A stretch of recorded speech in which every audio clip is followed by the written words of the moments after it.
All right, ladies and gentlemen. Hey, you're watching Sports Talk with BWatts Entertainment, along with Coach Dre, along with Steven with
BWatts and the understand. having internet problems tonight. What's going on? Yo, what's going on, fellas? What's going on? What's What's going going on, on, fellas? fellas? How y'all doing? What's up, Coach Dre? What's good, fellas? What's good, fellas? Just getting home from a meeting. Oh, you had a meeting? Did nobody get fired, did it? Nah, ain't nobody get fired. Not you can't get fired when you winning, baby. Okay, I just been saying, boy, you meeting on the Sunday, boy. God, them old folks used to do Oh, it at our church. They want to get rid no, of the pastor. Now we're gonna meet tonight. no, no. Yeah, We meet every Sunday. yeah, okay, all right, guys. Hey man. Hey, I got a lot to say, but I ain't gonna say that much. But anyway, hey, I got it off my chest last night. But anyway, we won. That's all I can say. That's the main point that I need to be concerned about is Colorado won. And it doesn't matter how they won, as long as you win.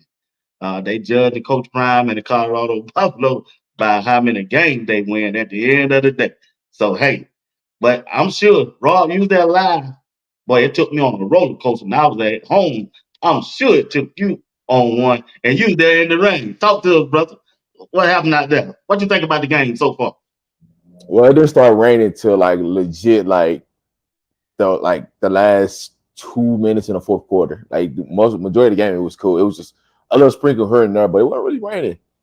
But when you talk about emotional atmosphere, epic atmosphere to be in Folsom Field, yesterday was that day, man.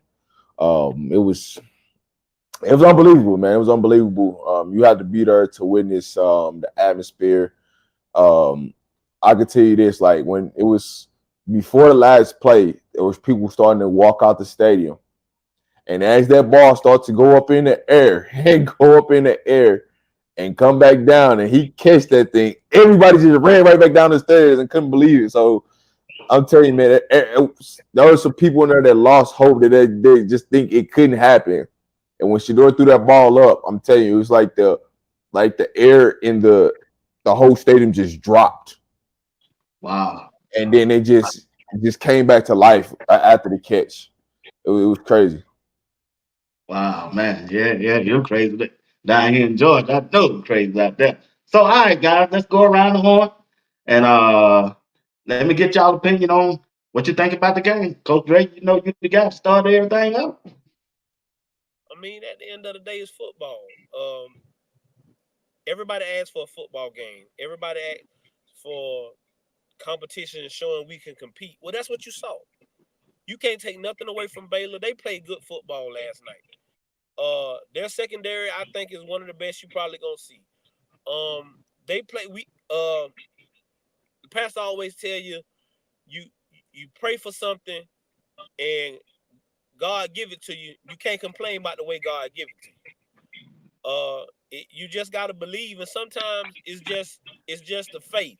Do you have faith? What we found out is our kids gonna fight to the end. Long as it's minutes on the clock, them kids gonna fight. And Shedeur just want the ball in his hands with a chance to win the football game. We got some resilient kids. We got some great coaches. It was a football game, guys. Ups and downs, highs and lows. That's what football is. But what it also shows is the resilience and who has the toughest team and who believes and who gonna keep fighting. Baylor, it was a heavyweight prize fight, and we won. It was a heavyweight prize fight, and we won. And so we celebrate the rest of the day, but in the morning, we move on because it's you want to wake up Sunday morning 1-0. That's always the goal. They woke up this morning 1-0, and we can't complain about that. Good take, bro. Rob? I mean, when you look at it from a standpoint, I'm gonna say this: Coach Prime was coaching last night. If anybody out there to think that Coach Prime wasn't coaching, Shedeur, the biggest thing that I took away from this game is Shedeur's leadership. When he came to that sideline before that last drive, he came over there and he got on the offensive line. I'm talking about ripped them in the shreds and then built them back up at the same time. Talking about just destroyed them. Hey, listen, we gonna win this football game, but I need you to step your butt up. I'm just keeping it the clean version of it. But he also built them back up and let them know, like, hey, we need y'all. This is y'all moment. This is y'all opportunity to go out and show all the hard work we put in the offseason to help us get there. Coach Phil Lohos, I give a lot of credit to him because every freaking series, he was coaching his butt off. And that's exactly where I was sitting. I was sitting right there behind the offensive line. So I got to see every possession, every word, every ounce of what's coming out of Phil Lohos' mouth. And he wasn't scared to bench players. He benched Khalil Benson first. And after he benched Khalil turned up. He brought Justin Mayers in. Then he took Philly Houston out. Like, he was not afraid to bench players last night in that moment. Because if I could tell you everything that he said, it would be a story for days. But he held them boys accountable. He told them what's going to be acceptable and what's not going to be acceptable. He told them who was firing off the ball and who ain't doing their job. And if you weren't doing your job, he was pulling you. It's just that point blank. But overall, the thing that you take out this the most is they kept believing. They never gave up. Nobody's head was down on the sideline. And they understood that we get past this test, it's helping us build for the next test on the road. Because it shows if we get down, we can fight and come back, and we still got some dog in us. And I'll get to Rob Livingston next because I know we're going to get into Robert Livingston. So I'm going to leave it at that. Oh, yeah, we coming that way. Steve? Yes, what it showed me was this one here. Something beautiful is happening up there at Boulder. What you see is a team coming together. You see a group of young men that are forming that bond as far as teamwork. That's the first thing I saw because if you really look at it, Baylor made every play a football team can make.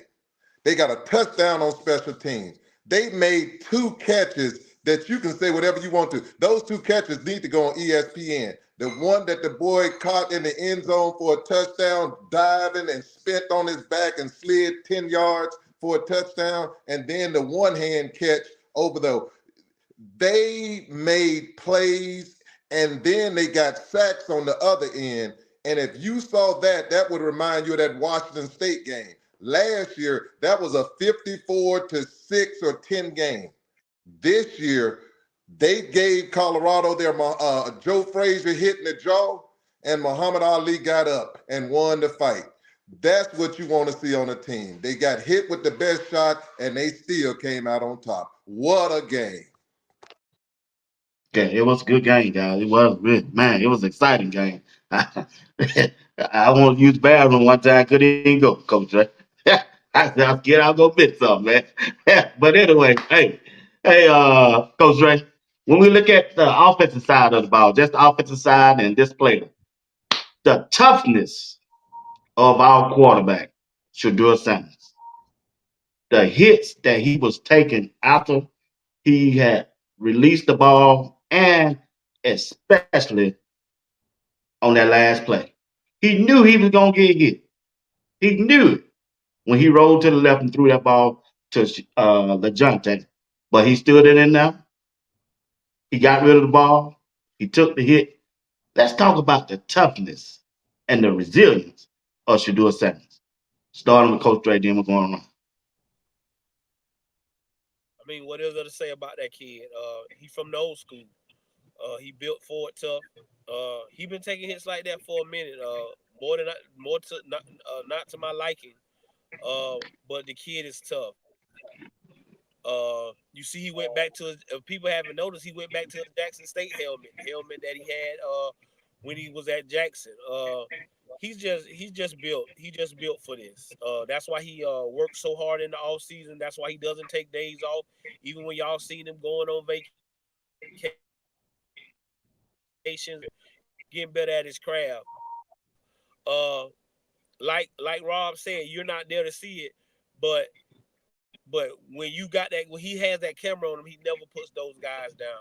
He never throws nobody under the bus. When if he probably said something wrong, people would say he had every right to.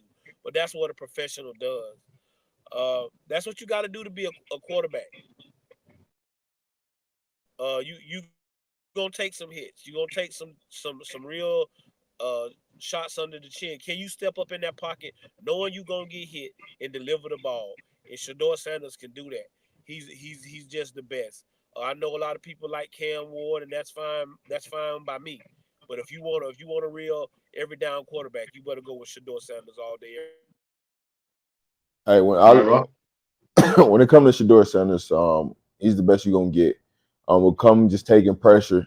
For me, it's too much pressure. I mean, too much pressure that you want to see. I think we got away from some things that we had success in throughout the game that could eliminate a lot of that stuff. But also, just getting the ball out your hand and just throwing it out of bounds. When you outside the pocket, could eliminate a lot of those hits too. Now, I will say this: there was a lot of things that Baylor was getting away with that was not called on some illegal stuff. But that's for a different day, a different conversation. But I will say, when you look at Shedeur Sanders, every time he came off the sideline, even when he was frustrated, he came over, calm demeanor, got himself together, came over, talked to his offensive line, and kept building his offensive line up because he knew he was going to need them at the end of that game. When they need to show up, they got the push to get us in the end zone to end the game. So that's one of the things. So the leadership and the toughness of Shedeur Sanders that y'all don't get to see on camera. When the camera not on him, what does he do on a sideline? Those are the things that you don't get to see unless you in game and really get to see the experience of it. Good take. Two is tough as nails. Tough as nails. But I would say this one here. As an athletic director and as a coach, if it's me, I'm taking tape up to the NCAA and I'm going to protest some things to protect my quarterback.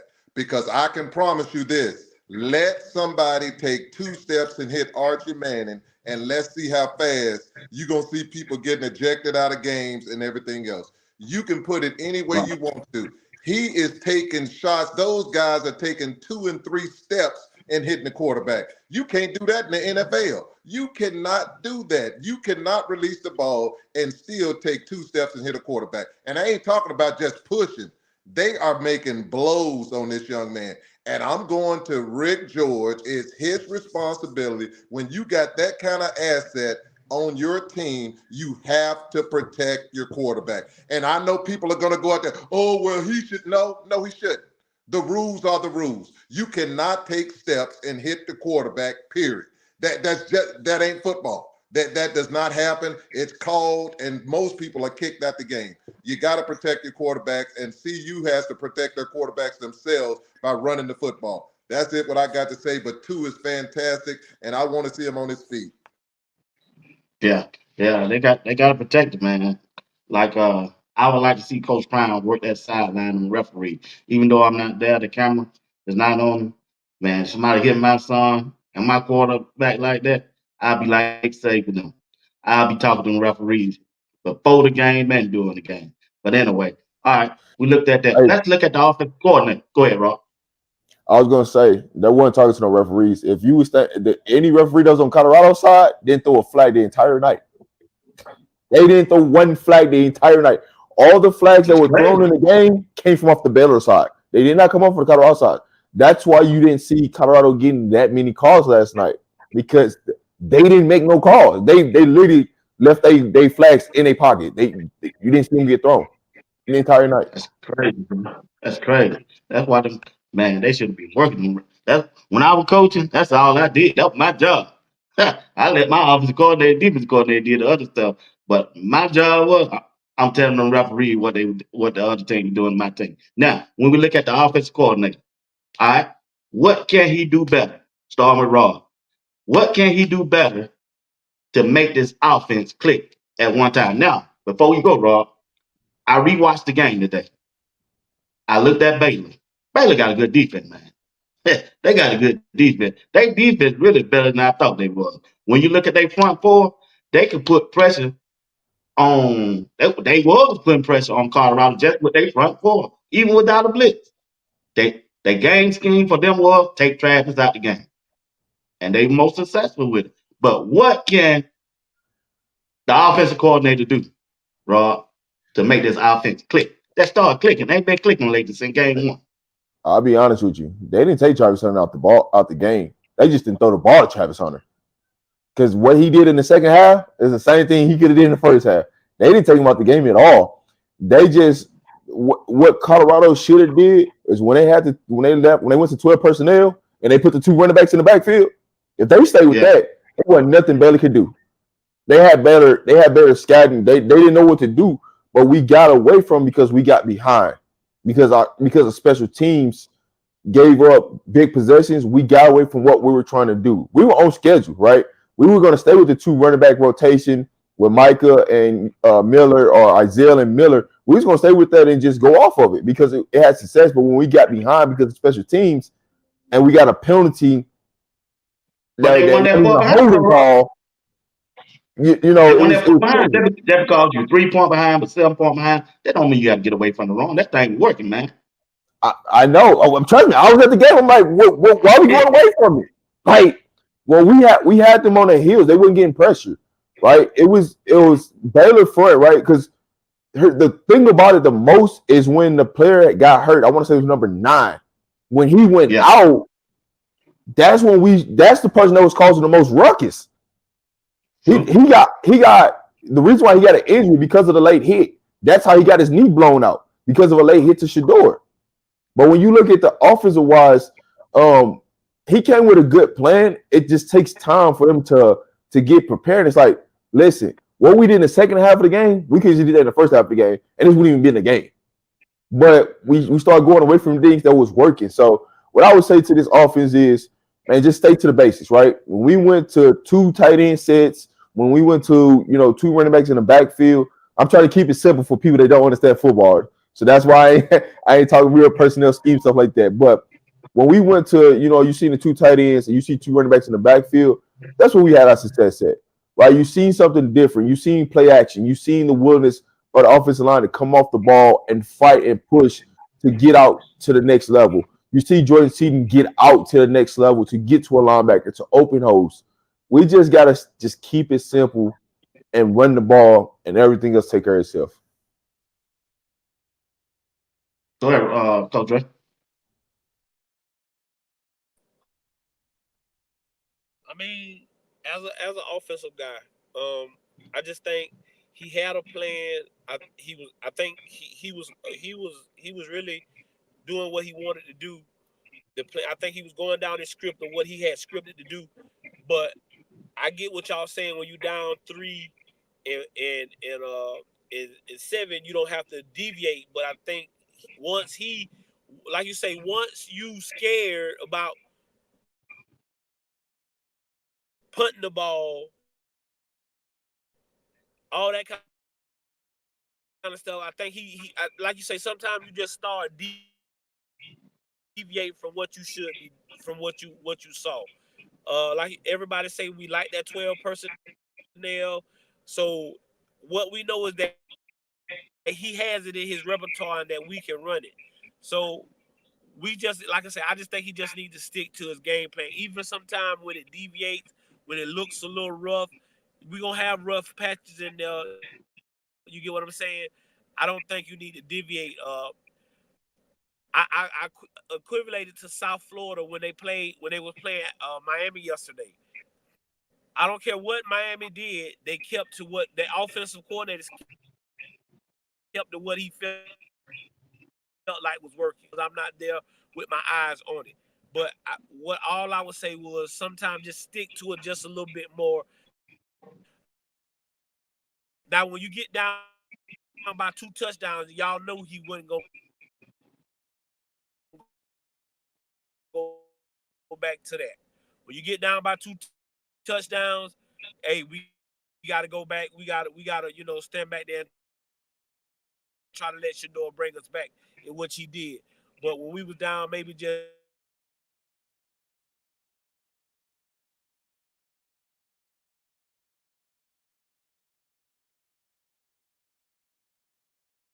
it just a little bit, but keep the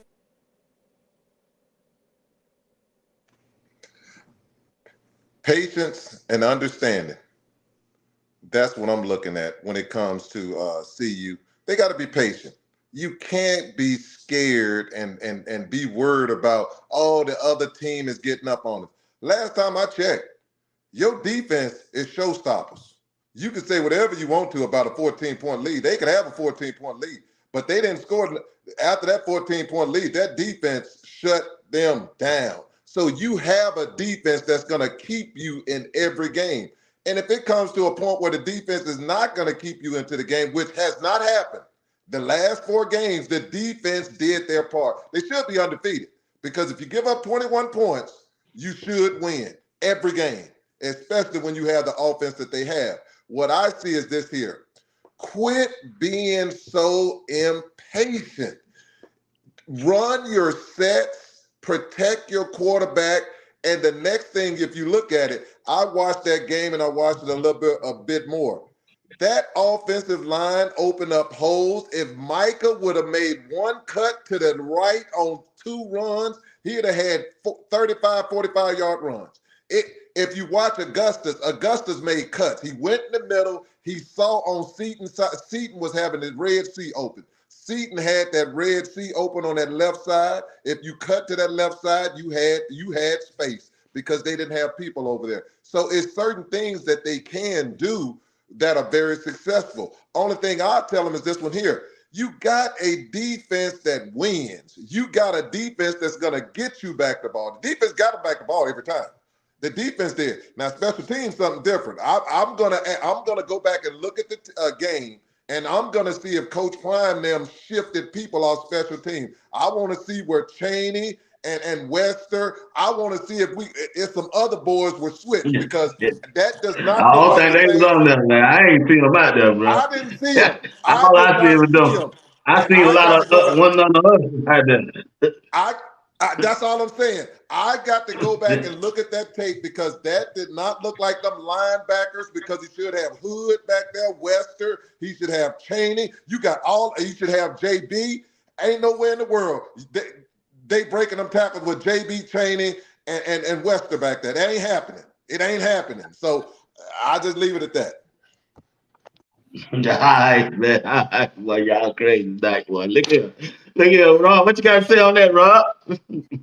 I'm gonna just say the right guys that's supposed to be on special teams gonna be on special teams next week. I can say that. It was a trial by fire throwing people out on special teams this week, and I'm gonna say that the people that's supposed to be there gonna be there next week. But I will say Yeah. it was some of special team was due to some injuries and some people that was getting medically taped up and different things throughout the game. So those particular players were not on the field. I will say that. And so that was some of the means of why special teams was special teams. I know we had homecoming when I was playing, and let me tell y'all something. Homecoming, and when them folks there, you know them folks there, the alumni come back. Shoot, them boys that ain't all that gonna play on that special team that day, y'all. I'm just letting you know what Now, how it go. I will say this too also. Some people got disciplined for not watching film. So yeah, why you didn't see him on the field? Oh, we said that last night. Yeah, they ain't watching. There's a lot of guys ain't watching film. Yeah, yeah, yeah. You right about that. Coach Ray, Travis Hunt. He the best I ever seen, bro. I can't wait to see him in person when Kansas State come time.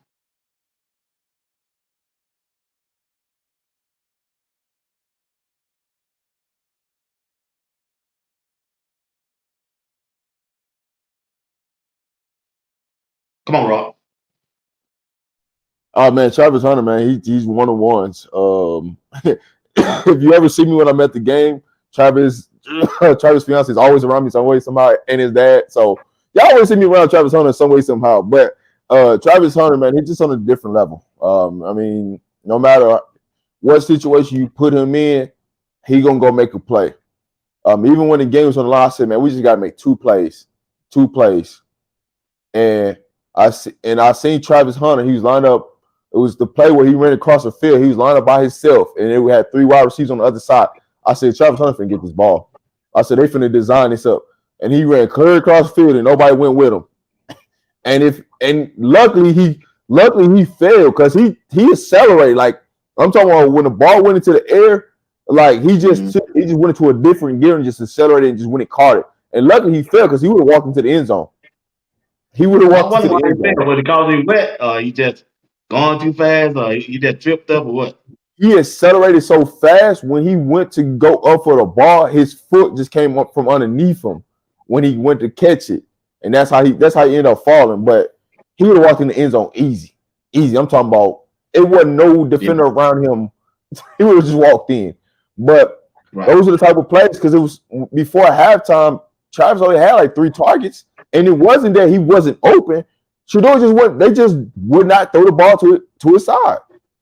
If they would have just Wow. gave him an opportunity to make a play, the plays would have been made. Because in the second half, those same opportunities, the same coverage that he was seeing first half, they seen second half. And then they start throwing him the ball. And guess what happened? He just started going making plays. So it's just Man.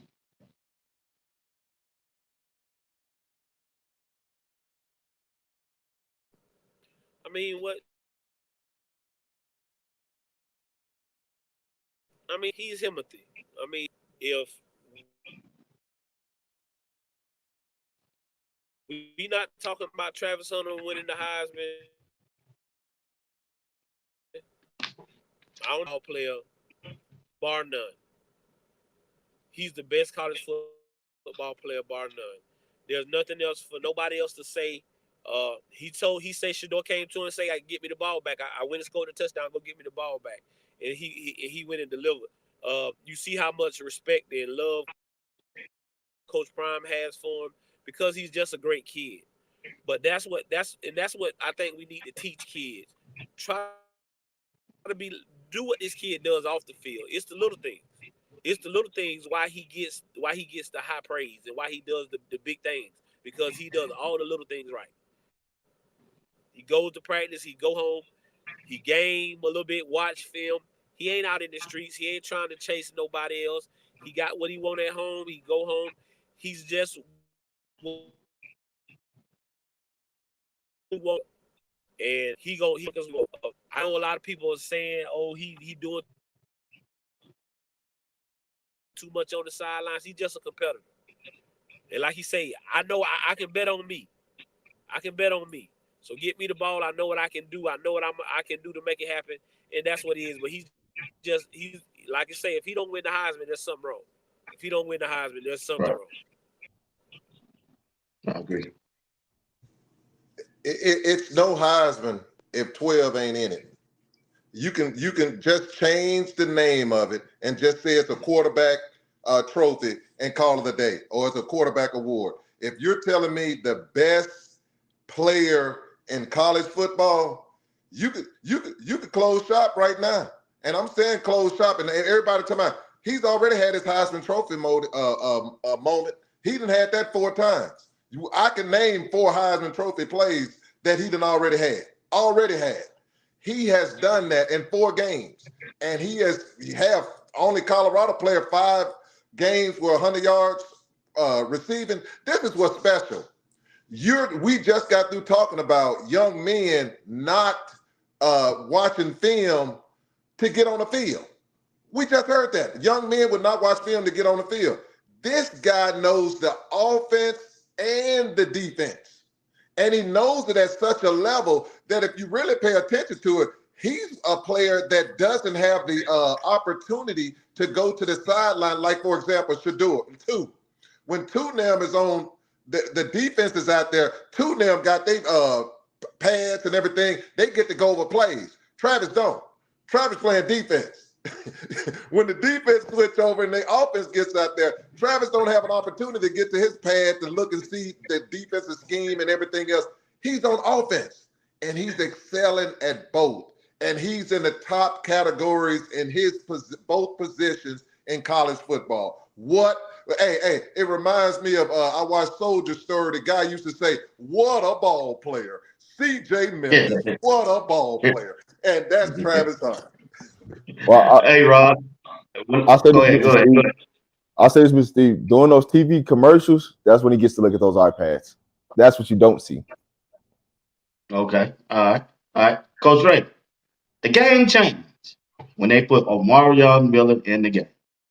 When he caught that pass to me, the momentum that he gave the team, the energy they felt off the team. What do you think about Omarion Miller play on yesterday?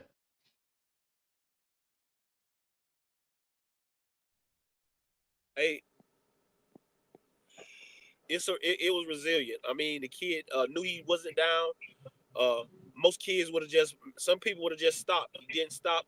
He knew he wasn't on the ground. He made a play. And if you watch well off or you watch any of the videos, you see Shedeur comes to the sideline and say, we really needed that. Kids that's watching football, and this is what football is. All of that crying, all of that, when your number is called, will you make a play? That's all it takes. When my number is called, am I ready for my moment? All football is moments. Can you make the best out of your moment? Omarion Miller made the best out of his moment, and then you saw him the rest of the game, making plays and being on the field. It's just about the moments. And, everybody's been making plays. The other 4 receivers we've been talking about, they've been making plays for the last 3 games.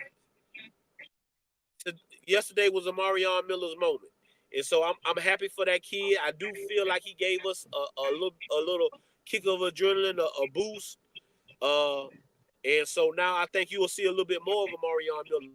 But also, again, that put some fire under some guys in practice. Because, hey, when Coach, I know one thing about Coach Phil, he's going to go back and watch that film.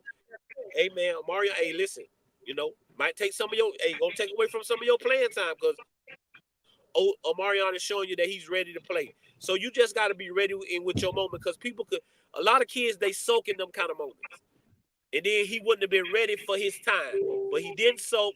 He did what he was supposed to do, doing the little things right like we've been saying. And when it was his moment on the biggest stage, when they needed him the most, down 14, Omarion Miller came up big. You can't ask for nothing else. So I'm so proud for that kid and happy for him.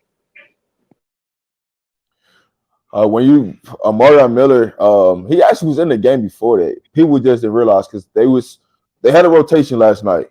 Anytime you seen Will Shepherd come out, he came in, and when Travis came out, Will Timmons came in. The problem was they just wasn't throwing him the ball because it was going to LaJohn or to the running back or to Horn that they was attacking. But when he got the opportunity, and the opportunity came on a broken play, that where 2 was running out of bounds and just seen Omarion Miller and just threw it to him. It wasn't even a designed play to him. And the key player in that moment that people don't give credit to was Jimmy Horn. Because Jimmy Horn don't make that block, he don't score. Like Jimmy Horn put everything on the line and put his body on the line to make that block to help him free him there. And it was just a hell of a play, right? Because where he made the catch is right there by the Colorado sideline. So you literally see everything like, oh, he good. That's a touchdown. You can replay this all you want. You see it. It was too much grass underneath. Like it's a touchdown. But he just excelled in his moment. And like we've been saying, man, just keep chopping wood. Every day, just keep chopping wood. Keep bringing your lunch pill. And when your moment comes, you got to go take it. And what he did was he went and took that moment and ran with it. And they stay with. I give Jason Phillips all the credit because he stayed with his rotation wide receivers. He didn't deviate from it. He didn't just leave everybody in to get tired. If you don't look like you running your roster at 100%, you out. That's how it was. And he was rotating. And when Travis needed a blow, somebody came in. So you got to see him use the wide receivers in a different multitude. They start moving wide receivers around, moving Travis on the inside, putting Horn and Webster on the outside. So you got to see different things. But Amari Miller did his job last night. He just accepted his moment. It's special to see a young man get his opportunity and that young man take full advantage of it. That's what he did. You also need to recognize he's a heck of a blocker too. I've seen some plays where he was out there blocking. So you need to recognize when it comes to Phillips, and what I have to give him credit for is this one here. He is letting those receivers determine how much playing time they got. And what I like, when you saw other receivers weren't focused and dialed in, he was nice enough to say, we're going to bring in these other players to get them an opportunity to see if the game is going to change over. And you can say whatever you want to. Old Miller, and he ain't the only Miller that made some heck of a catches. There was another Miller that happened to be a freshman that made some nice plays. And he put that move on what you call, boy. I said, oh, wow. it was smooth. It was smooth. And not only that, what people need to recognize in podcast land is this. The greatest recruiting tool Coach Prime has is 4 freshmen playing at a high level on his football team that's playing on national television. A great recruiting tool, and it's going to pay big dividends. But congrats to Miller. Stay consistent. The only thing I'll ask him, just like Rob said, chopping wood. Don't just show up for this week. You got to be next week, the week after, because his number's getting called again. But they have to make sure that when his number's getting called, take advantage of that talent. Take advantage of that talent and go from there. So that's what I'll leave it with. All right, start it off, Rob. What y'all think of the whole wide receiver group that we got? Out of 4 games, how you think they don't perform so far? Overall, man, they've done a good job, but they still got a whole nother level they can unlock. And that's the good part. It's like we're not even accelerating yet. We're not even getting close. Like we're getting close. You can feel it, and we about to hit that breakthrough, but we just ain't there. But we almost there. But overall, for me, the wide receiver group, when you look at this overall totality, and I'm gonna tell you this, our wide receiver group ain't fully healthy. So there's some players that haven't been on the field at wide receiver. They can produce. They can help us even more. They can keep us more fresh. Their players are not healthy, but what we got, what we're utilizing right now, overall, they're doing good. They're doing good, but we about to unlock for real. I mean, we just got to get a little bit more consistent. We done had some drops, and but again, what a receiver, T.O. had a lot of drops. T.O. at one time, I think T.O. led the NFL in drops. T.O. is arguably one of the greatest receivers to ever play the game of football. So drops come with it. It's about the confidence and how you can respond. And if you want to win, you put them Florida boys in. Colorado State last year, Jimmy Horn. This game last year, LaJohntay Wilson. You want to win? You put them Florida boys in. We built different. When the money on the line, we gonna shine. So we gonna do. We just gotta keep doing. Gotta keep chopping the wood. Gotta keep getting better. Like Rob said, we're not healthy. No baby T.O. right now. I don't think Caleb Mathis is 100%. I know he's dressing, but I don't think he's 100%. But you gotta be happy with Omarion, and then like you say, you gotta be happy with what Draylon. Cam McHale, I don't think he's healthy, because I think if he was healthy, he'd be able to help just like Draylon is helping right now. So, it just come down to the point of You get what I'm saying? Everybody want to bash and do this, that, and the other. Man, these kids are. Travis give you 100 every week. And at least it's 2 other receivers gonna give you anywhere from 60 to 70 yards.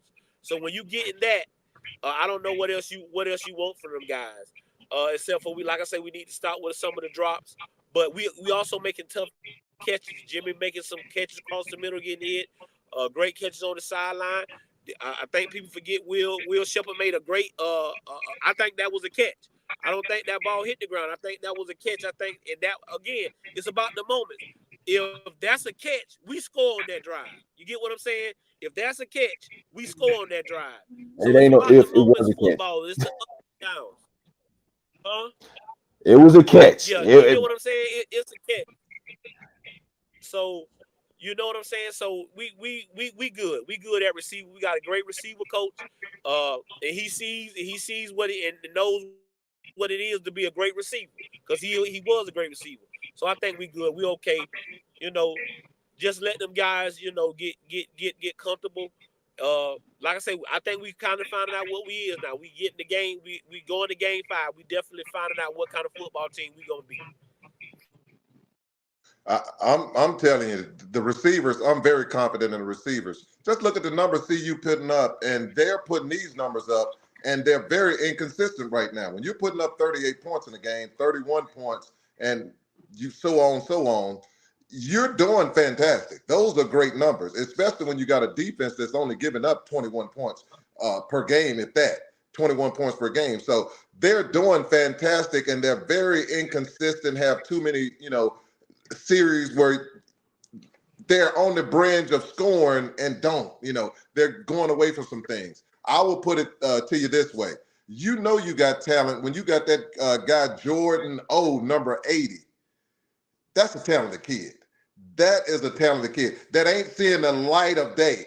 But he has anywhere else, that young man will be playing. And I'm talking about putting up nice numbers somewhere else. But he's going to really be a star later on when he gets his opportunity. But all I'm saying is this. Phillips is working that room magical. And he's working it magical because Jim and them realize they got to produce. If they do not produce, homeboy, you got some dogs behind you that said, I'll take that. And this is the key. You're on national television. Every week you're national television. I ain't talking about no just Rudy Poo games. You are main event. And millions of people are watching. You have an opportunity to put your brand out there, and they're doing a fantastic job.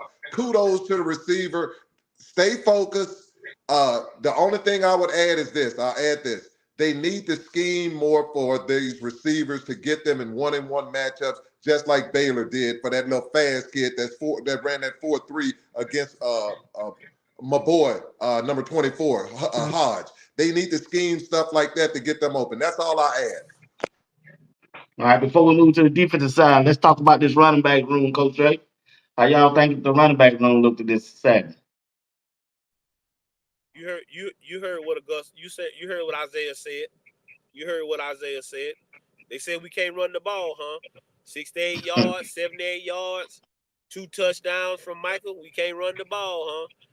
Hey, listen, I be telling y'all think them kids don't hear y'all when y'all out here down on them and talking about them. Hey, I told you we take receipts. We take receipts. So, I mean, I'm so proud of them guys.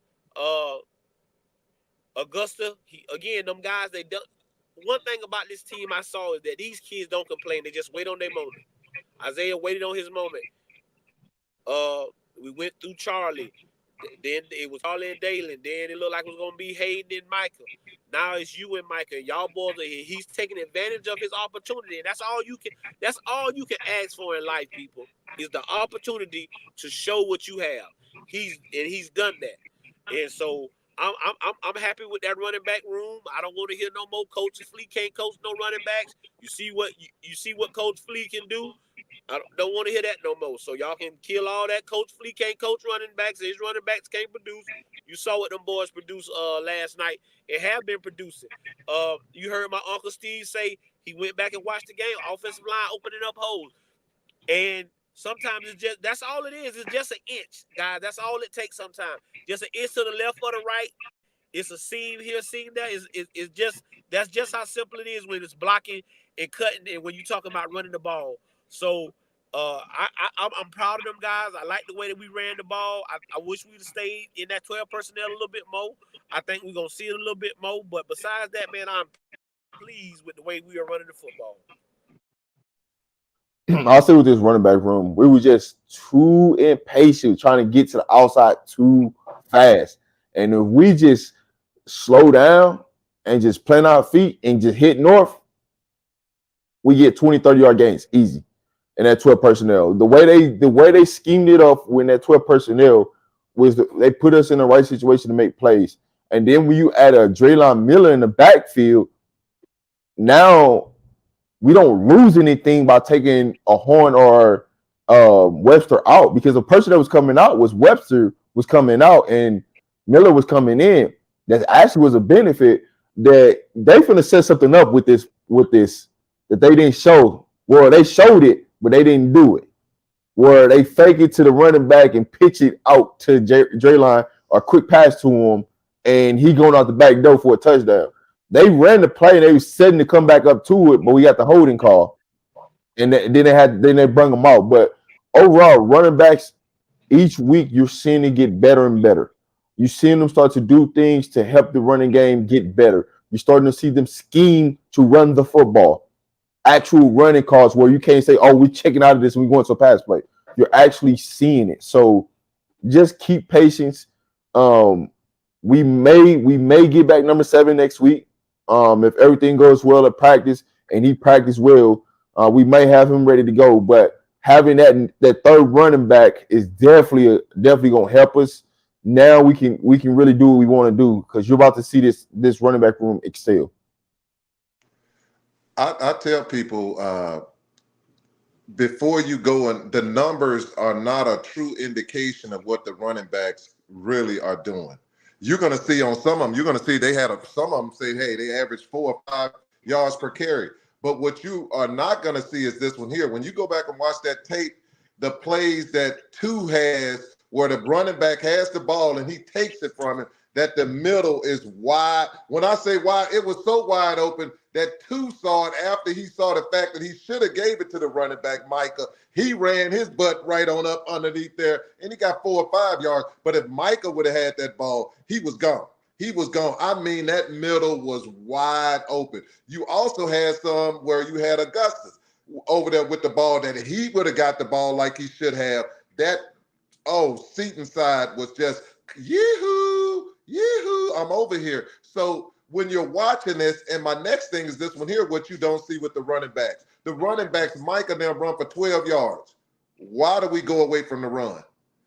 If you hit something for 12 or 15 yards, keep knocking them upside the head. I just think sometimes we get too cute double reverses. You don't do double reverses in college football. Them days over with. You don't run double reverses. That no, and no. If it worked one thing, boop to do. Stick away from that. Stick with it. If you watch Michigan was beautiful against USC. When I say blocking and running, and how you got, we don't use Seaton and my boy Benson to their full, they can move. Why aren't we planting them boys and having them boys rotate and where they're able to move and hit somebody? Those are the things that I like to see, especially with the aggressive defenses that we played. So I have no problem with the running back room. You can say, yes, sir. To that point, we had a play set up where we got Khalil Benson out in open space where he's finna take somebody's head off, and the running back didn't catch the ball.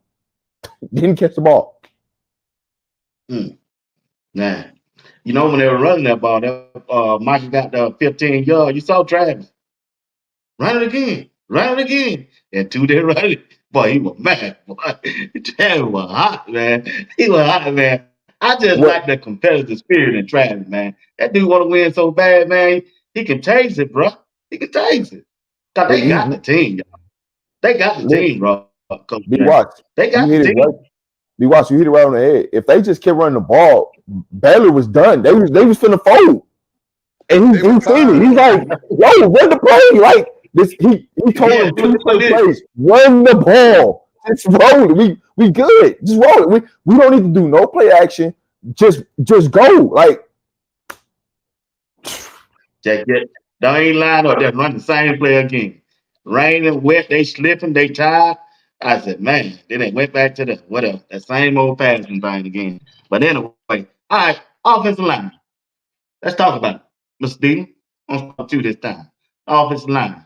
How they look? Are they progressing or going backwards? Or they didn't match up well with Baylor? Or they did okay. I'll put it to you this way. You have to, please don't just say, I watched it. Go back, watch the game again, and just watch the offensive line. And when you go back and watch the offensive line, they're not as bad as people think they are. They did some good things last night. And I mean some very good things. I have to say, two does fantastic things, but two will hurt the offensive line at times. And you know, He leave the pocket too quick, bro. He won't step up. well, not only that, My two brother say when you got hit many times. He did last year. You wasn't staying there either. So. no, but that ain't the point. You don't get name me one time two got hit when he handed the ball off. He didn't get hit not one time when he handed the ball off. You know, and even if he did one time, the one ain't 15. You know what I'm saying? You can hand the ball off and get out the way. Now he shouldn't get hit no times when he hand the ball off, because he hand the ball off, it should be clean. But even if it's one time, my point is this one here. Sometimes we get too cute. I saw one time back there, it was 15 seconds to go in the game or whatever, 18. He back there 7 seconds. You got to let that ball go. You got to let that ball go sometime. That ain't the offensive line. If that clock went down to 7 seconds, that's not an offensive line.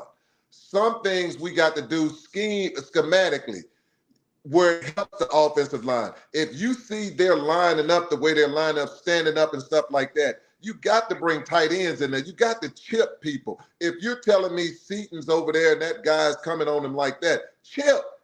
That ain't a Seaton issue. That's a scheme issue. So offensive line, I'm fine with. What I do like, Phil Lodeholder sit their butt down. Now that's what I like. I don't like no coach who let them up there, just stay in there. Oh man, pump them up. No, I'm gonna pump you on this bench and sit down and watch the game. And I like that. So I'm okay with the offensive line. Okay.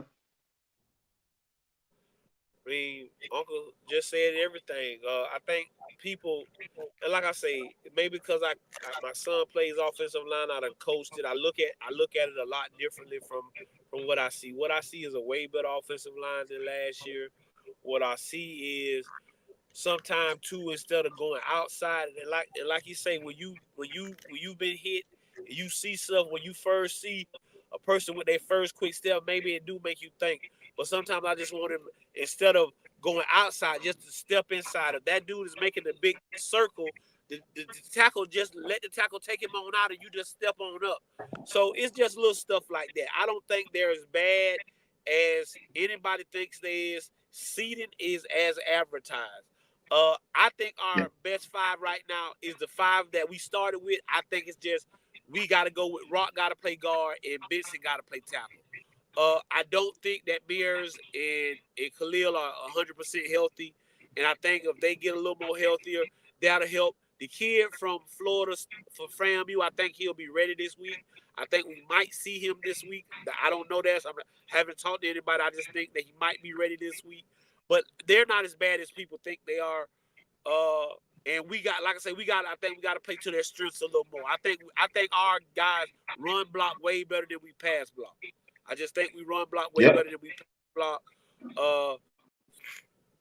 And so that'll give us a little more confidence. And like I say, just like Unc said it earlier, let's just be a little patient sometime with your play calling. Go back to that 12 personnel. Keep doing this chess. This ain't checkers. This ain't checkers. And when you playing chess, you might make a bad move here or there, but you got to go back to what your plan was when you first started the game when you playing chess. So that's all I want them to do. But the offensive line is way better than it was last year. And like you say, Phil Lodeholder is coaching. Go back and watch the Willoff video. Watch Bucky's video. Watch them guys be. You get what I'm saying? So we not as bad as they think we are. Oh, you Rob. But Colorado did run the ball, y'all. They did run the ball that game. What, through the offensive coordinator, special team. I'm telling you, I've been an offensive coordinator, man. You know your team needs your help as an offensive coordinator. And how can you help them? You got to go back quick. When your special team let you down, man, that's a big blow to the offensive coordinator, man. I'm serious, it is, Steve. Man, I've been there, bro. I know, man. It's a set of urgency on you because everybody looking at you, ask you, okay, now what you gonna do to make up for that? Here's my point to they this. Ran right? the ball. They were gonna run the ball. They ran more than this game than they did last game. Here's the point, BWatts. If you take out those two special teams, if you take out everything they had before special teams, right? You've seen a whole totally different other offense. After special teams, when the offense changed. I know. When you look at this offensive line, what everybody doing is they looking at the stat sheet and they say 8 sacks. It's an issue. But are you really watching the game? They gave Shedeur Sanders some time on some of them sacks. He just didn't get rid of the ball. Or this is what happened. When he did step up, he waited too long to take off. When it was all the lane, the sea just opened up, and all you had to do was just go run through it. And he just 1 or 2 seconds late, 1 or 2 seconds early. They're not even counting. What you think? Okay, Rob, what you think? I ain't mean to cut you off. What you think caused that though? He a good quarterback. Is he going through his progression too slow, or the rain, the weather, or what? I don't think he was going through his progressions. On a couple of those plays, the 2 wide receivers ran the same exact route, and they was in the same exact area. I promise you. Like, it was a left side. I remember this one sack. 2 receivers both ran a double slant, and they was in the exact same area, and he wanted to release the ball, and he couldn't. Because we're like, well, if I release it, it's an interception. It's a pick 6. So he tried to take off up the middle. That's how the sack happened. So when you take it into real totality of the game and you really go back and watch it, half of these sacks shouldn't even be counted as sacks.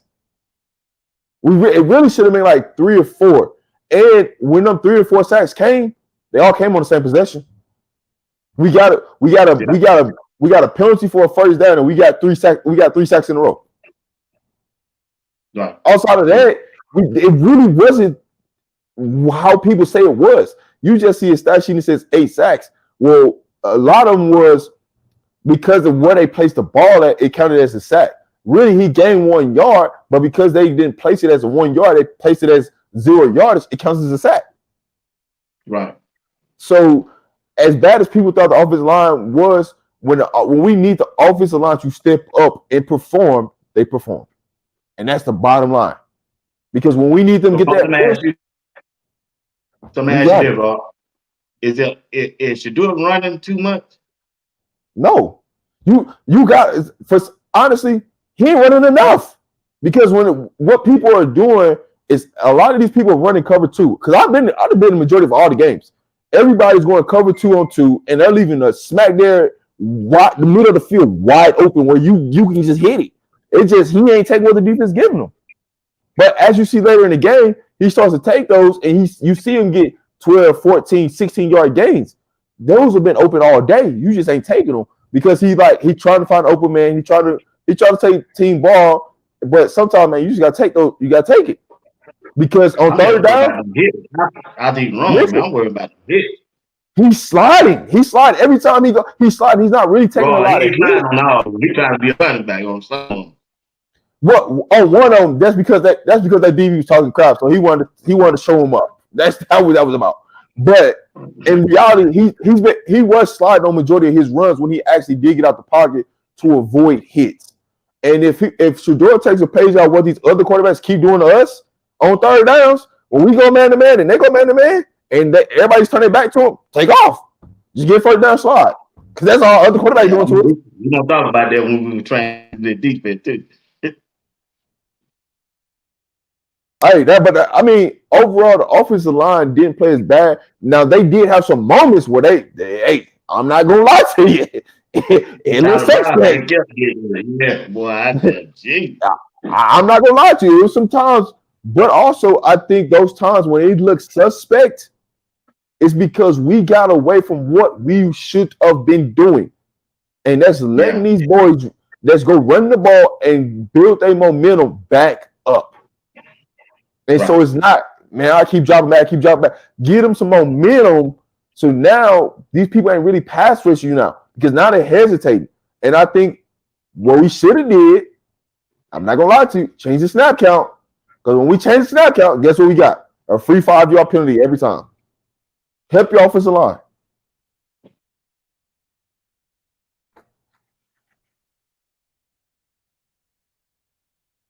All right. But anybody else got anything before we move to the different side? You got anything, Coach Ray? No, we good, man. Like I say, we just we good. We good. Everything ain't gonna happen. I told you, it ain't gonna be microwave, guys. It's gonna be, and this was football. This was a football game. Like, everybody want a football game. Everybody say, hey, man, I just want us to be in a football game. I want to see a football game. Because when you get blowouts, you get false hope. But when you get in a football game, what we battle tested. We war ready. And that's what we know. We know our kids won't give up. We know our kids won't fight on offense.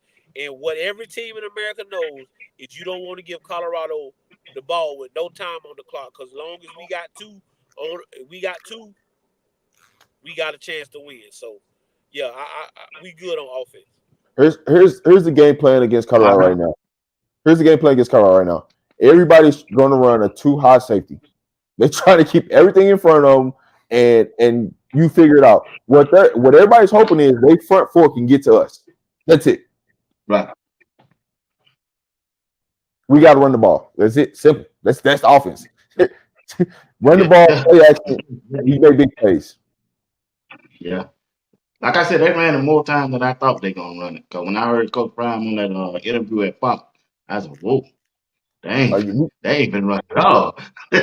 he said, throw it out there to the receiver. That's just like a run to him. I said, "Whoa." But anyway, hey, we want to thank everybody who tuned in right now. Hey, y'all, forgive me. I see your comments. I used to post them out there, but my internet acting up. I got to get that straightened out tomorrow when I call my cable company. But thank you everybody for tuning in on Sports Talk with BWatts and on RobDaManMedia and also over there on Twitter and also the X and LinkedIn. Appreciate y'all and on my Facebook. I see y'all, but my internet acting up. I see all of y'all. I appreciate you. To the NFL family over there on LinkedIn, I see y'all. Y'all always here. I see y'all. We appreciate y'all. All right. Just want to let y'all know we see you. All right.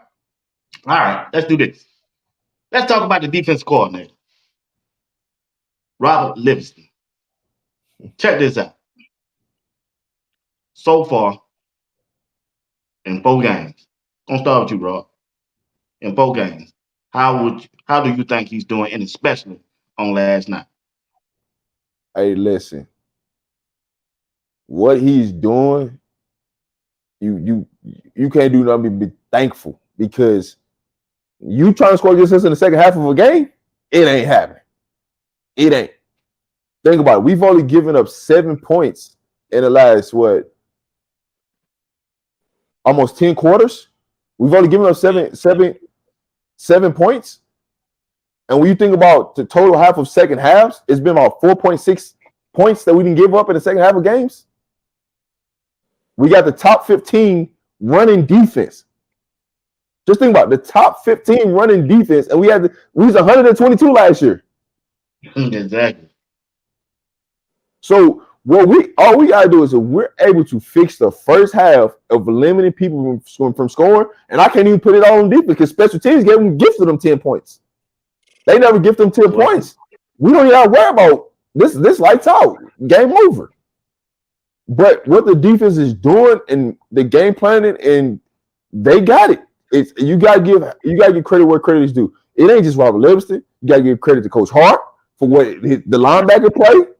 He got one of the top linebacker crew. You got to give credit for the deep. You got to give credit to the defensive line. You got to give credit to the defensive line coach. You got to give credit to Coach Mathis, right? The defensive line is the one who's changing everything. And what Warren Sapp, what Coach Lewis, and what Coach Dancy is doing up front is changing everything that we can do on the back end. And on the back end, we just got to shoot up a couple things that we put on tape we shouldn't have put on tape. But that's because our safeties a couple times is out of position. I ain't gonna lie to you. I'm just gonna tell you how I seen it. Safety's out of position, and that's how some of those bombs happen where safety had no help in man coverage. So we cleaned up a couple of those mistakes, lights out. But I can't just get credit to Robert Livingston. It's this whole defensive staff that's coming in and they're doing their job. We know in the second half what we can expect. You ain't scoring on us, and if you do, it's 7 or less. Gotta get credit where credit is due. Well, check this out before Coach Draco. Tell me, on first and second down, we lights out with Hill Green and Bennett.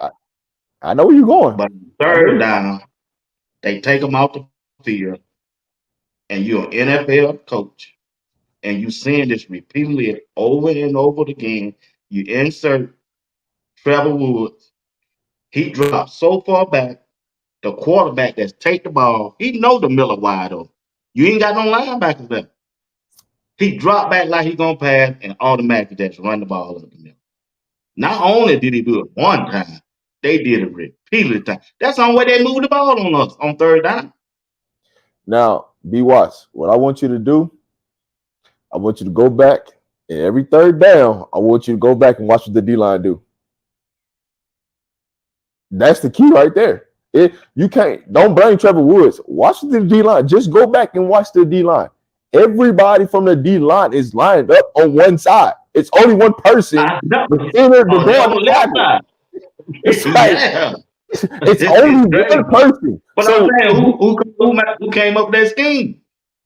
I can't say who they ain't doing it on their own, bro. Y'all ain't gonna fool. Y'all are finna fake me with that they doing that on their own. No, I'm not saying that they doing it on their own. Coach Drake, you and Robert and Steven ain't been fooling me with this now. I didn't say that. What I'm saying to you is every third critical third down. And you know who else did that? Nebraska did that, but Nebraska did it for a reason because they were running that loop. That's why they did it against us. But we weren't doing that. Down. Listen, go back and watch every third down. Every third down in a long situation where it was more than 6 yards to gain. While you're gonna see 3 line on one side, and you're gonna see one lineman on the other side. They're literally, and they got a running back in the backfield. So you're playing 4-on-1. So depending on what Trevor Woods do, you're just creating a gap in the scheme for him to take off. And check this out what Baylor did. That running back you just said, they set him in motion. And who had to go with him? Simeon Craig. And that little who? I'm just saying, man. They did it over and over and over again. Go ahead, Coach Dre. I'm sorry. Oh, it's all right. Again, right now, if you're talking about top defensive coordinators in the country, if Robert Livingston ain't on that list, then what are we talking about? When you get to a football game, you better come out the first half and do what you finna do. Because when he go in there and get to watch that film and get to see what he got to do and what he got to put people, it's a wrap. He's one of the best adjustment defensive coordinators I've seen in a long time, in a very long time.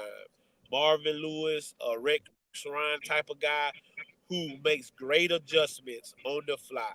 And those guys will strictly run through a wall for Robert Livingston. Like you say, but if I guarantee you, if you get him in an interview, he'll tell you it's not him. But what makes him great right now is he did it with what Coach Prime gave him.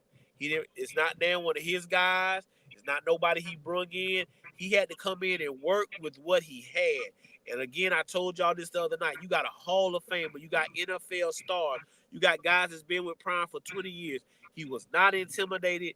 He came in. He built the defense for these young men, and they are playing lights out for him right now. If you're talking about the best defensive coordinators in college football right now, if Robert Livingston isn't on that list, there's a real problem.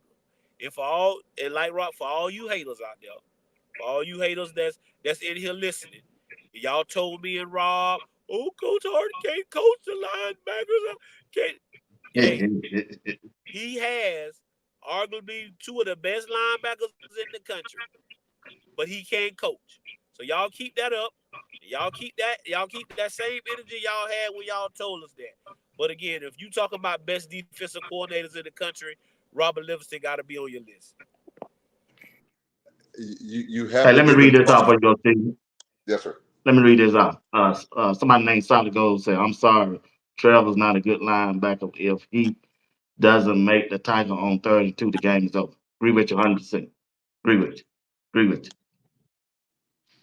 Well, I will put it to you this way. They're impressive with the numbers that they have right now. Can you imagine if they kept Hill Green and Bentley in on 3rd down, what their numbers would be? That's all I'm saying. Now let me go back to Livingston. I have to commend Livingston. He's done an outstanding job. But what I tell you, his best attribute is this. He knows how to deal with people.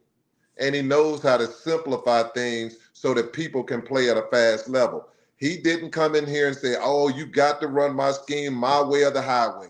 He came in there and told those young men, we're going to make sure whatever you're good at, we're going to take advantage of that. I want you playing fast. I want you going to the ball. I want you out there instead of reacting. Instead of thinking, I want you reacting. And the next thing is this one here. When was the last time you saw a coach running gassers with their defensive players? Now, Right. you in Colorado, running gassers is different than other places.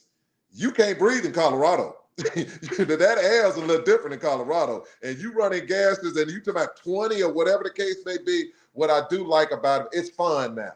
That's the fun bunch. You got guys out there having fun, and they are putting career numbers. That's what's so cool about it. You got people doing Silman Craig, career numbers. You're looking at him, career numbers. You looking at Carter Stoudemire. He's out there balling. You look at McKinney. I will tell y'all this. People are like, oh, they get McKinney and them. They had opportunities. They're in places now where they can make plays. And those plays where they can go, they just got to catch the interceptions. Bentley, catch the interceptions. That's a big play defense. Kudos to Livingston. He's doing his job. Hey, they gave us some opportunity to make some plays last night, and I'm talking about threw the ball directly at us, and we just dropped the ball. Fumble out. Like, we make those plays, they don't score, and we drop those passes, they score on those drives. Rob, I'll add this too. People worry about sacks. Go back and watch the last 2 games. That Green on that 35, oh my goodness. He is flashing now. Y'all worried about sacks. He is flashing. If you go back and watch the game, Green is flashing. And ain't nobody talking about it. But when you go back and watch the game and see how you go back and watch it, he flashes. And he is doing fantastic. Hey, it's one play in my mind. I keep thinking about 35 coming straight down that line and taking that run. Like, he almost took the hand off how fast he was back down the backfield. And another play that's in my mind is that play Travis Hunter made where he's running across the field and make a tackle. ESPN, that's ESPN. That they should teach that tackle when they teach DBs. This is how you tackle somebody. And he drove him 10 yards back. What a play. Okay. All right. This Steve got excited then. Brought that up. Yeah. What's that? ESPN. All right. All right. We don't talk about let's talk about the defensive front. Big Barnes. Free Big Barnes. Free Barnes. Barnes did good last night to me, y'all. I don't care what nobody say. He didn't get no penalty. Got a little tired out there. But hey, I don't care what Steve say. That's my dog right there. Barnes is I ain't gonna say that. But anyway, Steve, I'm gonna let him go on this one. Steve, what you think about the defensive line on yesterday? Defensive line did fine. Defensive line, Shane Coates. Kudos to Shane Coates. I tell people all the time, Shane Coates is Mr. Consistent. He does everything you want him to do. He's fantastic. I don't have a problem with the defensive front. Not when I say not at all. And then I can't wait till the block bully gets back. It's going to get even stronger. So with me saying that, I will tell you this one here. I like your Barnes. The only thing I have my problems with Barnes, he gets tired too fast. And when he gets tired, he puts his hand in offensive lineman faces, and he should have got hit with a penalty yesterday for doing it. I just watch him. When he gets tired, he goes back to bad habits. And all I'm saying is, I don't know him.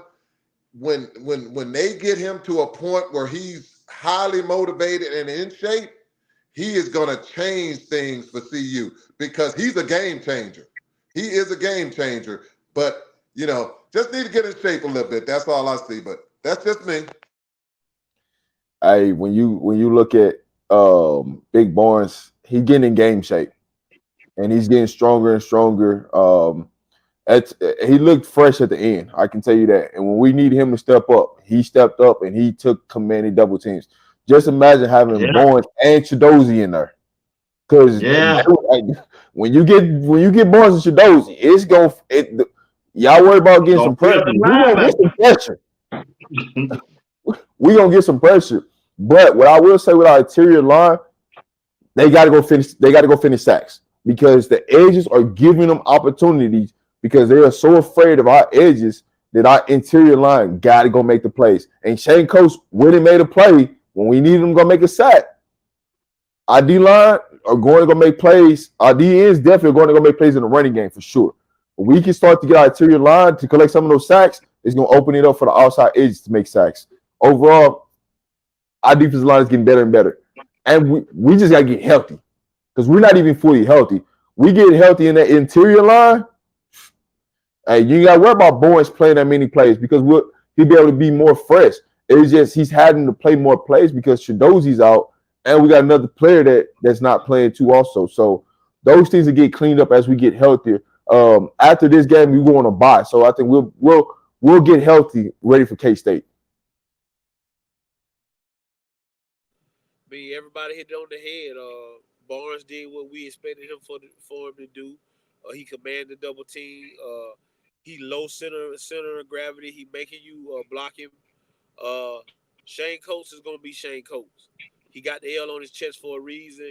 He's the leader of them guys up front. I like the way McNeil played yesterday. I think he played pretty well. But Unc hit it on the head. Y'all talking about sacks. BJ Green, a football player. BJ Green, a football player. Ain't no ifs, ands, and buts about it. He making big plays. He making big stops. And that's what you want from a defensive end. What he did yesterday, that's what defensive ends get money made for. Like Rob said, the ends are going upfield like they supposed to and pushing that quarterback inside. So the defensive tackle should be the guys making the sacks right now. So we got to get off some blocks a little better. But I'm not disappointed at all with what I saw from the defensive line. Like you say, we get healthy. We get the block bullet back with Barnes and Carter whenever he gets healthy. I think people gonna be in for a rude awakening. So we hitting our stride right where we need to.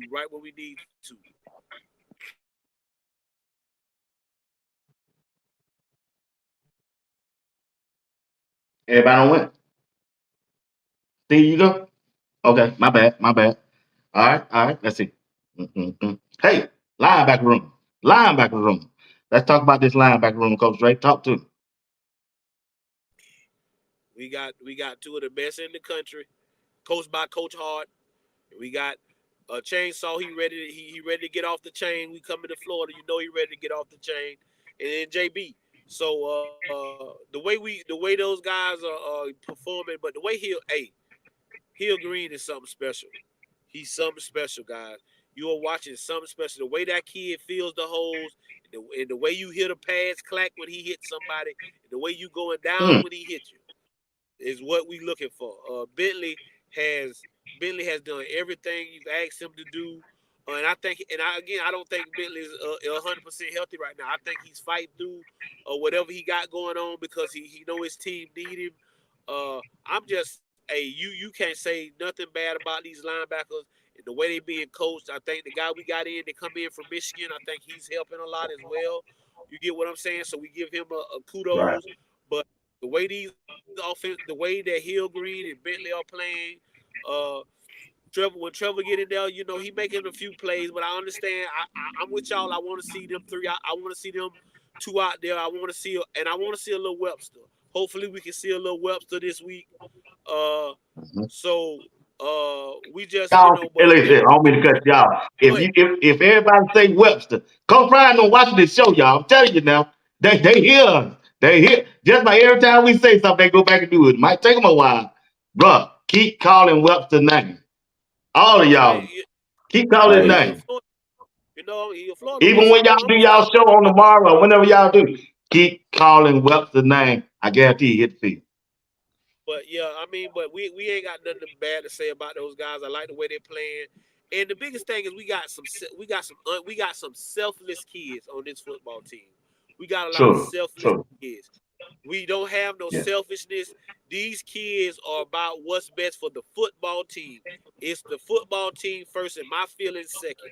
And when you got selfless guys and not selfish guys, because there's a lot of football teams, they got a lot of selfish guys and not a lot of selfless guys.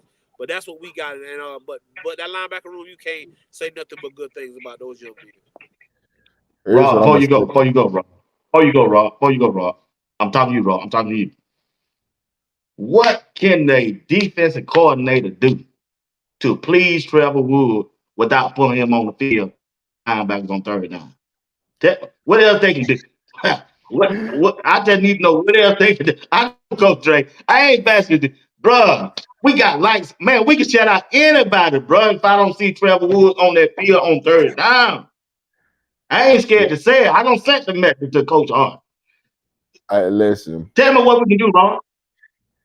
I honestly I don't have an answer for that. Okay, I I'm ain't being gonna put honest. you in that. I take And, that and back. I know they watch. I ain't gonna put you. here's Yeah. the reason why I don't have an answer to that. Because I think Mr. Cheney Chainsaw and Mr. Webster finna get unlocked on third downs. And you ain't finna have to. But I'm trying to hold back, but I think y'all about to see them boys in these next two games, especially going against a running team. I think you really finna see them boys get unlocked that can cover on third downs. You giving Trevor Woods every opportunity right now to show what he got.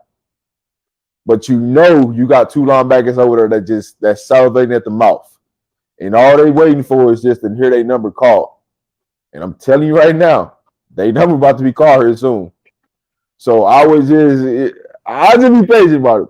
But what can you do with Trevor Woods in the game? Honestly, it's just a scheme thing, right? What are we matching up against? When you look at this last team, they wasn't really a passing team, so we didn't really need a linebacker out there for coverage, right? And like Prom said, they said in the press conference, they prepared, they knew they was gonna run it, and they just didn't execute. But what you can say is when they got time and crunch time, who was the linebackers that was in the game that wouldn't make plays? That's what matters. First and second down, we ain't got nothing to complain about. It's when we get to third down, what are we gonna do? Okay, what you gonna do? That's the key thing. We gonna be patient and let these guys. Again, Yeah. I done told y'all. Yeah. I think Rob answered y'all question without answering y'all question. He told y'all I'm giving you the opportunity to show me that if you can or can't do it. So, like you say, let's see what this week brings. Again, I don't think we're gonna have to worry about passing that much because UCF gonna try to run the ball, but Yeah. so I don't think you will see him on the field that much this week because UCF gonna try to run the ball. So y'all it'll be okay. I promise y'all it's gonna be okay. I done told y'all that once before. Yeah, Yeah. just I stick mean, with it. Baylor was 7 for 17, but on those 7, it just felt like it was demoralizing because it was like Yeah, they were it was. Felt like it was demoralized. When you can get off the field, go ahead, Stephen. Well, you know now, baby. You know sometimes you got to go to Coach Prime and you got to say come to my office, Trevor. You got to come to my office, baby. I'm watching you on the tape, baby, and it's just not right. It's just not right. What we gonna do now? What we gonna do? We gonna make you happy, Trevor. We gonna sit you on special teams and we gonna get it right there. And what we gonna do? We moving you because I got a chainsaw. I got a chainsaw right there, and I'm hell bent on keeping them boys out there because them boys bad. Them boys make me feel. You know, they make Ray feel good, and when Ray feel good, Ray sing good, and we just Don't can't go, have them don't go, out here Ray. Don't go, Ray. Come because back, of the Ray. leadership. Don't go. Well, Don't I go. know you don't want to go, baby, but David, I just got to get out of here. Now what's going to happen? Trevor, we love you, baby. We love you. But Ray got to pick the right one, baby. And right now you're not the right one. The right one is heel bent. Heel bent is the crew, and we're gonna go that way. And we want you to feel good. And I want you to go over here with the Raylets. And the Raylets will go over there and they'll sing to you. But right now, Trevor, you got to move, baby. You got to move, baby. We got to move. But that's all. You crazy, what Ray Charles? What Ray say? Yeah, you're cheating. Now don't look like woman. Now don't feel like woman. Now want my money? I want my money. Joe, get me the hell out of here. Don't go, Ray. Don't go. But hey, I like Trevor Wood, man. Like I I said, said it. somebody said in the chat, if it weren't for that tiger he made on 32, yeah, they were lost. Now, here's one thing I want you to think about, BWatts. If Shiloh's healthy, you may not see Trevor Woods on the field. That's a good point. I think me and Steve were talking about that the other night. Yeah, you might be a good point. I know somebody else we didn't see Charlie. He could have been injured, but hey, yeah. But anyway, Charlie, the pressure y'all got heavy up in Colorado, Coach Dre. I know you don't want me to talk about it. Yeah, get me the hell out of here.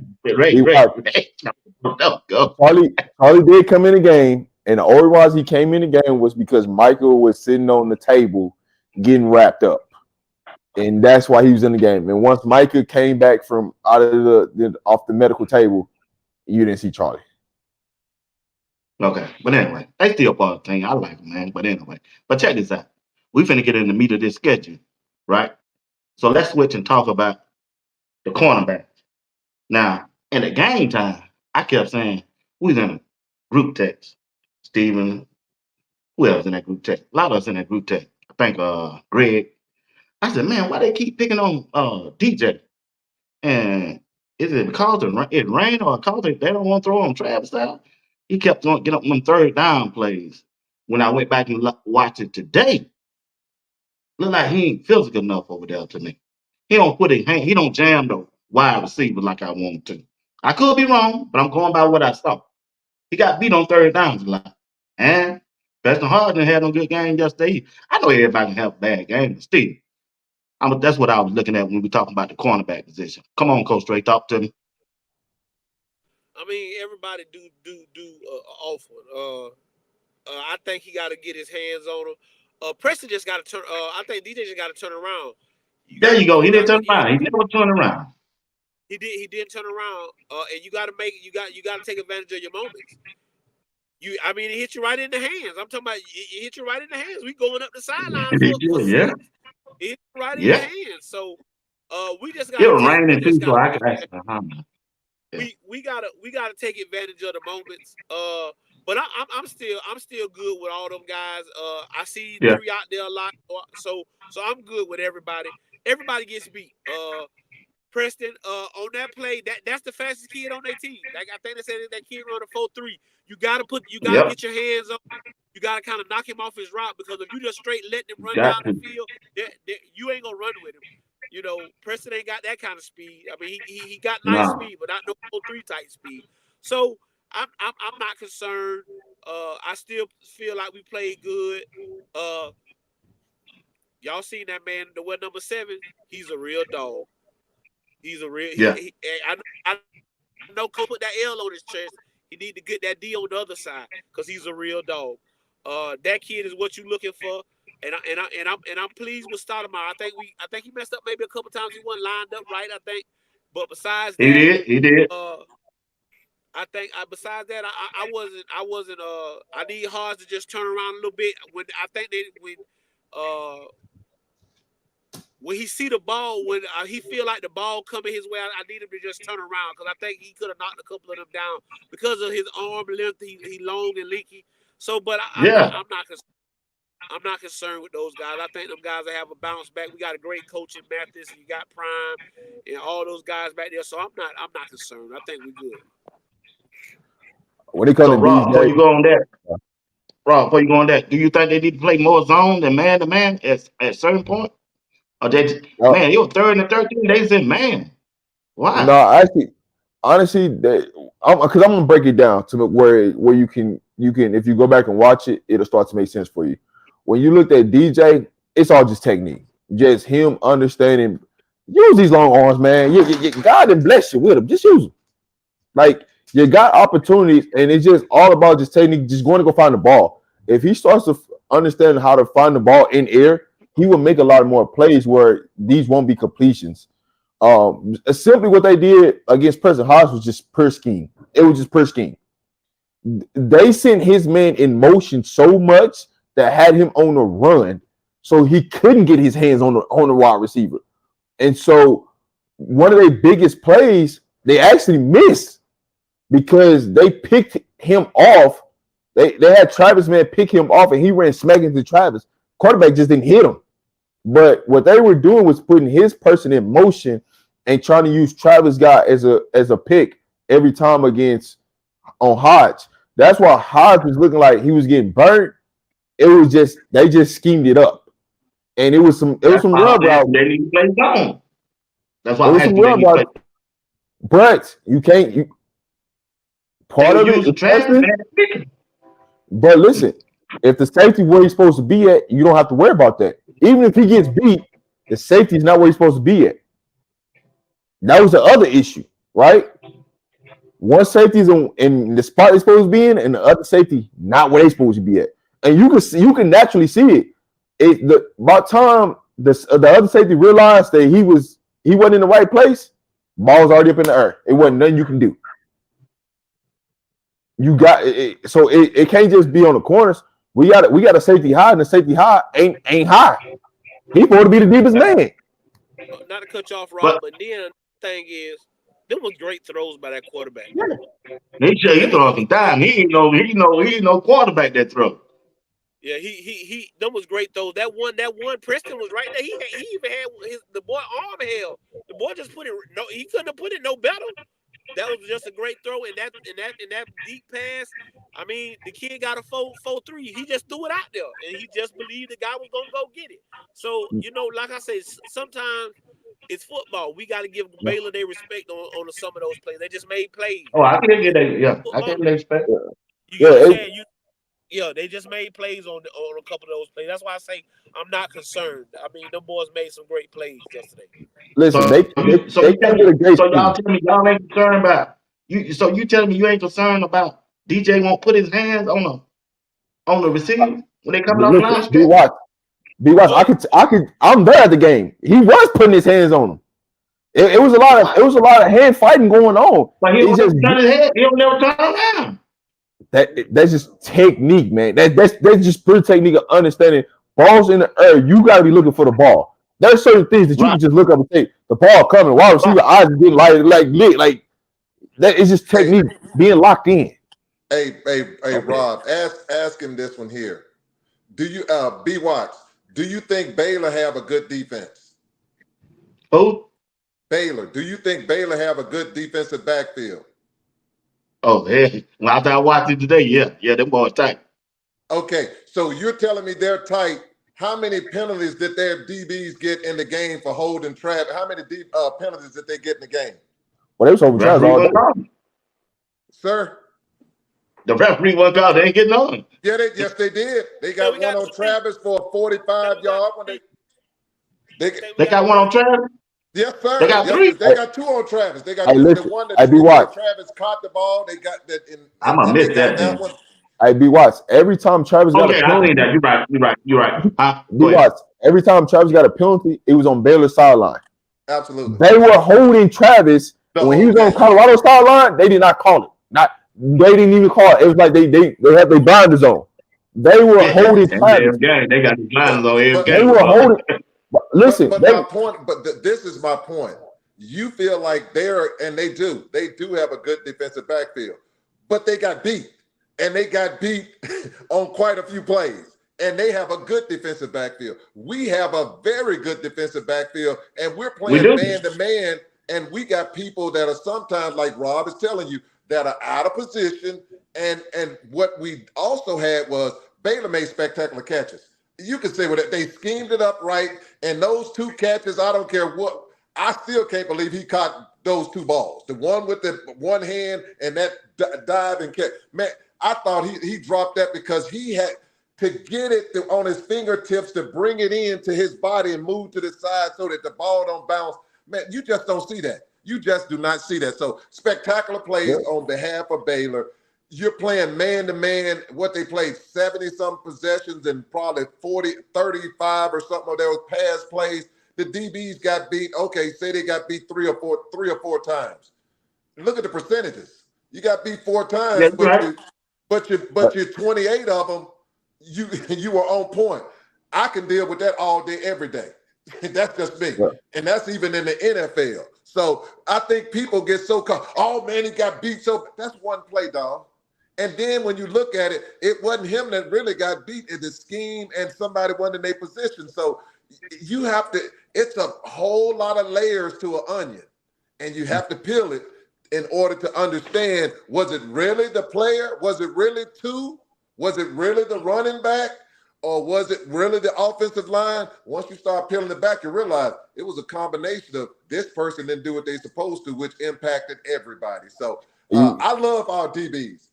When I say they are our future, I just got a little concerned. Hey, Mr. Steve, you talking about pulling back that onion? If you go back to when they ran that pick route, if you just watch Travis Hunter told him what play was going to happen.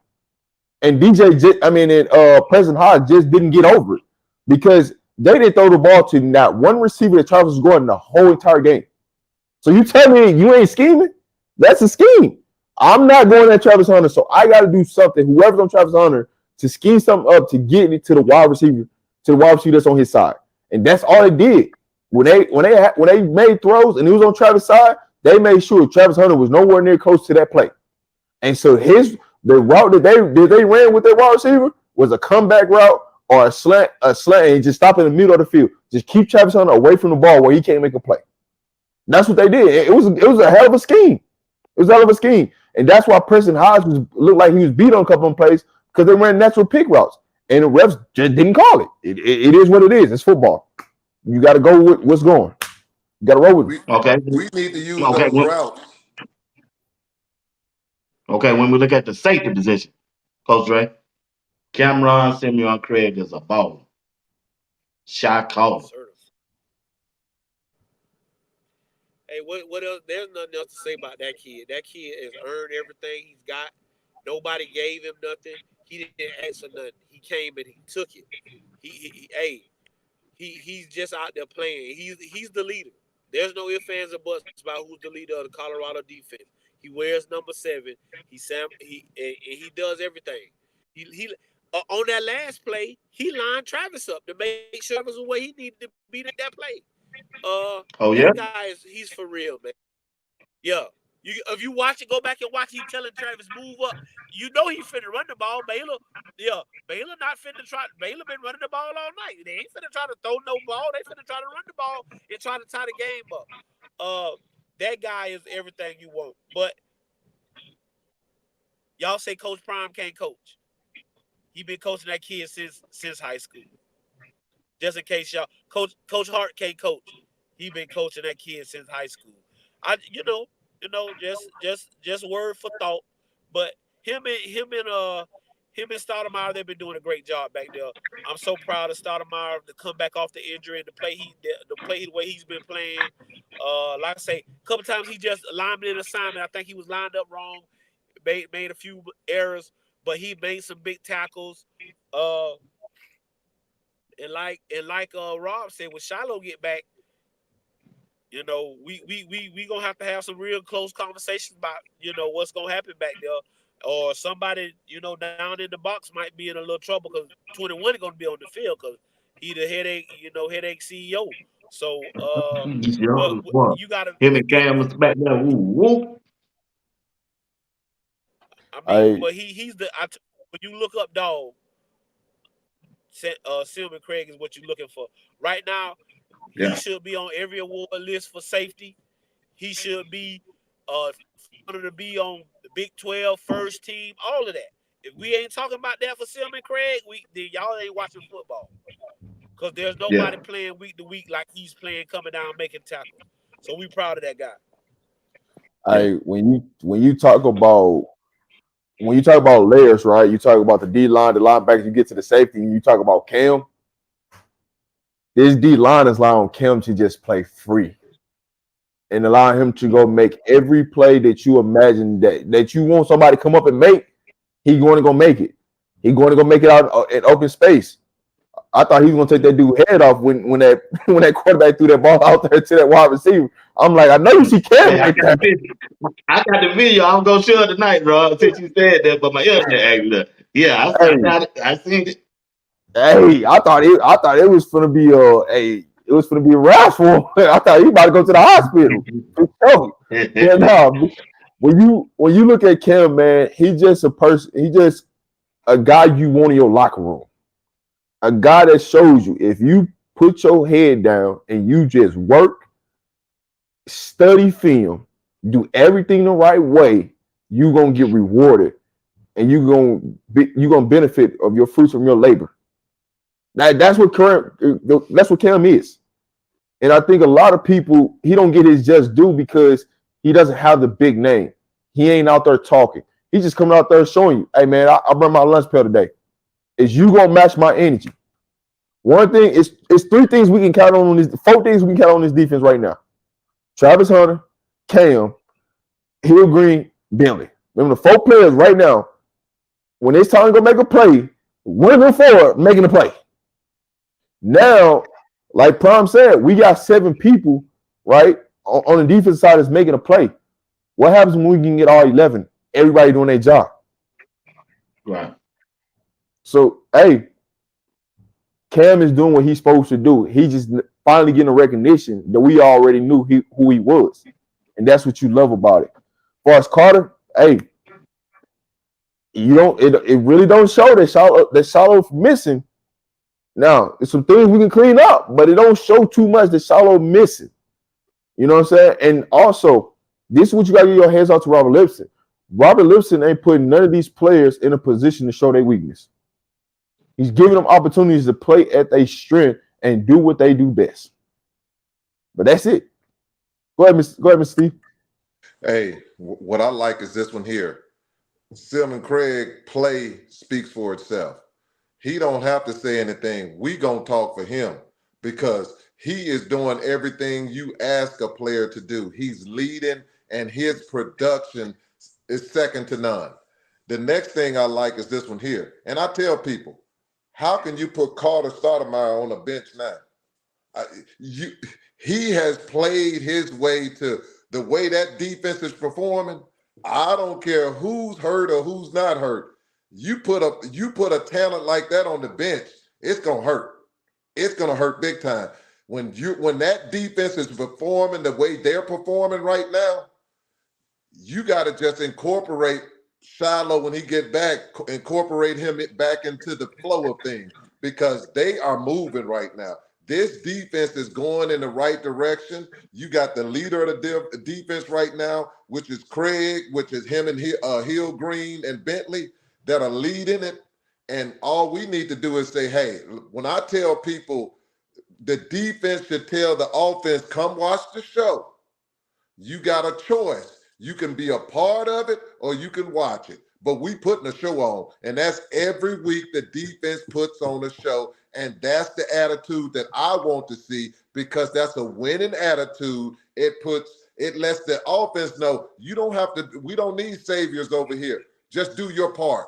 We're going to do our part and we're going to win as a team. That's what you want. So I'm liking what I'm seeing. When was the last time Colorado can say they got so much depth back there that they got an issue of what they're going to do with Carter when Shiloh come back? That's a good issue to have. All right, guys. Got about 10 more minutes. Let's end it. Let's talk about special teams. Special teams. Somebody I think somebody texted me and said somebody got an ACL tear. I forgot who they said. I was just about to talk about Jay that. Philly, Yeah, I Who? mean, prayers to Philly. He got hurt making a play. Well, prayers to him. He torn ACL. He's out for the season. Prayers to him and his family. Hope he gets healthy soon. And it's heartbreaking to see it. So when people talk about why we start push kicking on kickoff returns, things like that, he was the person that is the normal kicker that got hurt on special teams. So Wow. I didn't know. Phil. Man. So how did he get hurt? I missed that play. he did a push kick, but he came down to make the tackle, and it was kind of like a knee to knee, because he was involved in the tackle, and you kind of knew when he didn't He get up. crawled in went down that time big tiger. Yeah, he used to play linebacker, so that's part of the reason why sometimes y'all be like, why you don't? Because he be trying to go down and make plays. He trying to show coach he still got it. I still got it, coach. It was just he just happened to be in the play, and it was it was a terrible, but I mean it happened. I don't know if y'all got to see it on TV, but seeing it in person, that's yeah. So Jay Fruity, the kicker, he the kickoff, specialist towards ACL. Okay. All right. Appreciate that update, Rob. All right, we're getting ready to play UCF for the last 10 minutes. Let's talk about UCF and what do Colorado have to do to win this game. Gonna start with Rob, then we'll go with Steven, then we'll go with Coach Drake. Coach Drake. Yeah, I was gonna let Dre go. This is backyard. First and foremost, we don't Florida boys get over emotional. We got to keep our emotions in check this week. It's only a big game because it's the next game. I don't want them to put more on it what it is. It's another conference game, but it's only a big game because it's the next game. UCF they gonna stick to their guns. Gus Malzahn gonna come in here with KJ. He gonna try to run the football. They got a couple of good backs. So that's what they gonna try to stick to. Their defense is okay. I think we can do what we've been doing, but we gonna come to play. But what we can't do, Jimmy, LeJontay, Asan, all the boys from Florida. I don't want y'all to get caught up in coming home, and it's so much pressure in performing. We got to perform like this. It's just another game because it's the next game for us. So that would be my speech to the boys this week. Especially, I would take them Florida boys to the side, and I would really talk. You know what I'm saying? That would be what, hey fellas. I know we going home. I know what it's like to go back to the state, and hey, it's just another game. It's just a big game because it's our next game. Don't put so much pressure on yourself because I don't want Jimmy them to go out there trying to prove a point and this, that, and the third. I just want them to go out there and play hard-nosed football. UCF going to be jacked up. No ifs, ands, and buts about it. They going to be jacked up. They want to prove a point. They want to prove they're the best black and gold team around. They tired of hearing about Colorado, all of this great stuff. So we just got to play. And then my biggest thing, we got to play our game. Don't get trapped. Don't get pulled into their game because these Florida boys like to talk. So they're gonna be talking. So If I was Gus, though, I keep my mouth shut this week. If I was Gus, I'd tell them boys to keep their mouth shut, cause y'all know what it is. So if I'm Gus, you hear me? Y'all better keep your mouth shut this week. Hey, BWatts, this is the first thing that I'm doing. Team meeting today. I need everybody to give me their ticket request, and after today, it's done for. I don't want to hear nothing because you got everybody and mama gonna be calling to get in the game. All ticket requests need to be done by noon tomorrow, so we can just focus on football. I don't want to hear no calls about I need a press pass, I need ticket. We got to be focused. And when I mean focus, I want the boys to be loose, but not so focused over we over exaggerate too much energy and kill ourselves before the game starts because we so amped up because we back home. So let's get all the shenanigans about the game. Let's get all that stuff out by noon tomorrow. And so we can just lock in, get the scheme in, ready to go. The good thing is we got momentum going to this game. UCF was on the bye, right? So yeah, they got all time to joke around and do everything last week. Now, this is what it is, right? Y'all know what time we playing. It's locked in. We got a 3:30 kickoff, so y'all know it's gonna be hot. So you can expect Prime is probably they might practice indoor, depending on what the weather is, so they can get the humidity. So they used to the hot weather, so they can stop them from cramping. Water, Gatorade. Like, just get everything that you need preparation-wise out the way, so we can just focus straight on football. And because you know what you're gonna see at UCF, they're gonna run the ball, and the quarterback gonna run the ball. Right? It's gonna play 11 on 11. KJ Jefferson, you got to make him into a passer, right? And this should be a big-time game for our defensive line and our linebackers. They should be the ones leading this whole thing. It shouldn't be nothing from the secondary. Our front seven should be leading this thing because that's what they're going to try to do. Make them into a passing team, UCF loses this game because that is something they don't want to do. They want to run the ball and beat you running the ball and control the clock. Go ahead, Mr. Steve. Y'all nailed it. What I would add too, though, this is the perfect game for CU to go down there and show them that they can run the ball too. Because that changes things. When CU come down there and run that ball and get to the point where it limits, you want to limit UCF's attempts on how many times they have the opportunity to score. If you limit that, what happens with a running team, if that running team don't score, they're in trouble. They're in trouble because they get behind and they won't have enough touches to get back into the game. So you want to use that clock too. Don't just let them use the clock. You use the clock, but when you use the clock, you got to put 7 on the board. If they do it 3 at the most, you put up 7, force them to do things that they're not comfortable with, but you also want to make sure you're running the ball, making sure that you're making them exert that energy. So when it comes down to that fourth quarter, you can say what you want to. They had a week off. Their physical conditioning is not going to be where Colorado's at. It's not going to, because Colorado got that playing time. They've been playing all the time. They went, let's go do this, get a couple of days off, and this kind of thing. I ain't saying that they ain't doing everything that they want to, but when you do that, they're going to get a little more time off because you got 14 days. So they can recuperate and stuff like that. It's the perfect time for Colorado to go in there, get physical. This is a game, get physical, and understand this game here is going to write checks for a few players on Colorado's team.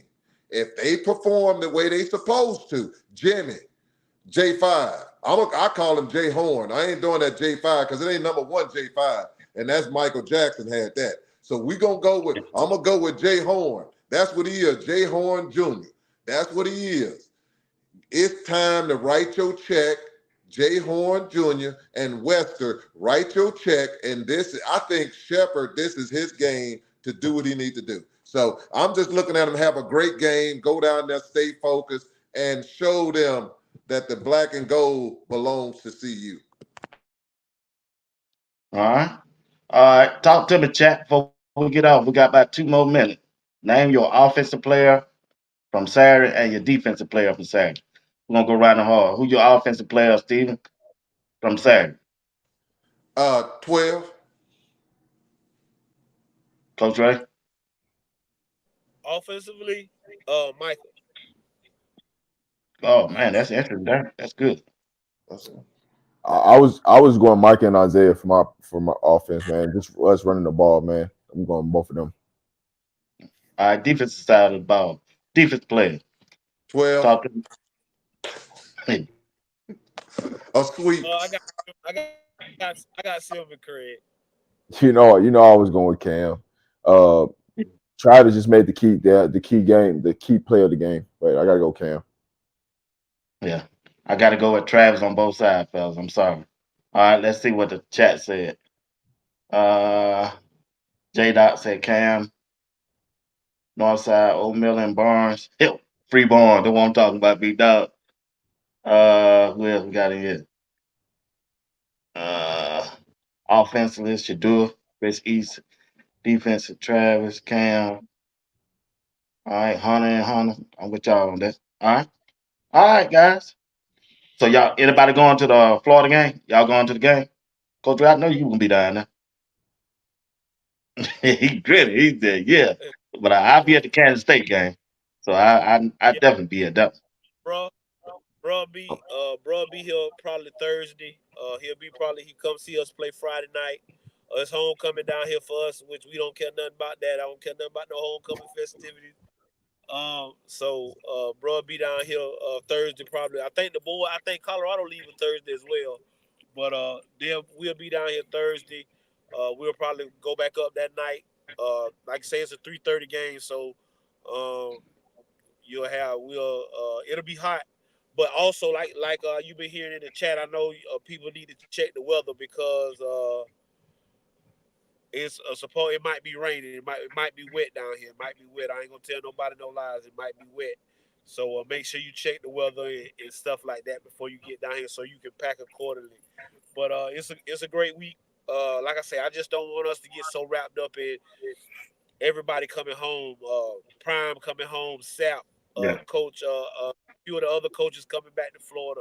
You know, it's just another Good. game because the next game. So yeah, that's the biggest thing. We ready to rock. Yeah. It's Yeah, gonna be a lot of pressure on you guys, man. A lot of pressure on them. Got their yeah, friends there from high school, their And that's parents. what and that's what I'm saying. So like what Rob said, everybody want to be there. Everybody want to tug on your shirt and want to be in your face. Like y'all leave them boys alone this week. Just like especially the boys from home, man. Y'all know the boys coming home. Just let them be right now. Let them get their mind right. Let them, like you say, like Rob said, just let the boys get their mind right. Let us get focused. It's already enough going on, and now you got big noon kickoff gonna be there, so it's gonna be more Right. spotlight on the game than normal. So let them boys lock in, let them boys focus, and let us come to the crib and do what we do best, put on the show. yeah. So Exactly. like Dre said, I'll be there Thursday morning. The team will be there Thursday. A lot of people media wise be there Thursday.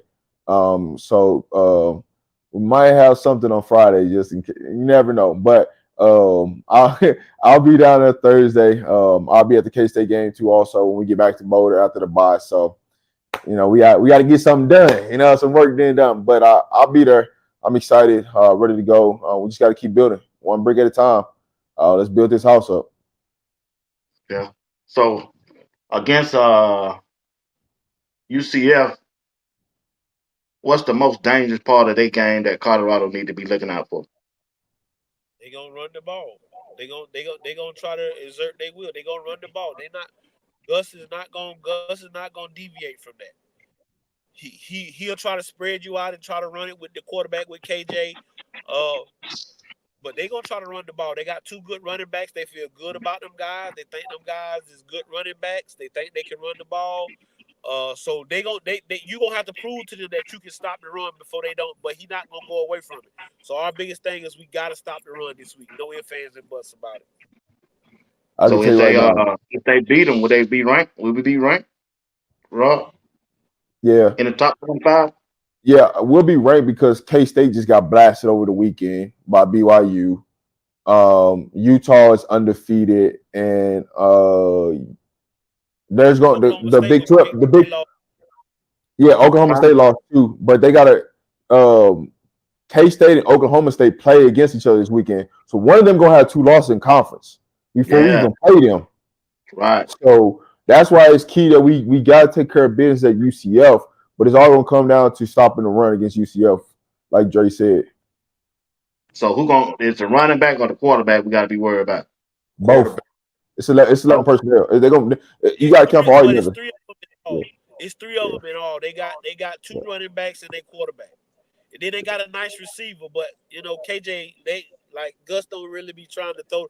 We might see the kid from Miami this weekend, so don't sleep on that. We might see the kid that transferred from Miami this weekend because they do have a nice receiver that can throw the ball, but they gonna try to run the ball. That's they thing. They want to run the football. I can tell you right now, UCF got that play on where they motion their running back out the backfield and clear it out, and the quarterback run. They got that toe down pack. So Colorado got a game plan against that because you're gonna see that. I'm telling you right now, you're gonna see them go empty set and they're gonna run the quarterback up the middle. You're gonna see it. So you gotta make a business decision.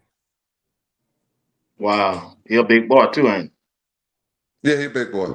Yeah. He's 6'3", 250. Somebody named J. Dot said KJ Jefferson. I know him, the quarterback. Penny Moon. I know him. Who is RJ Harvey?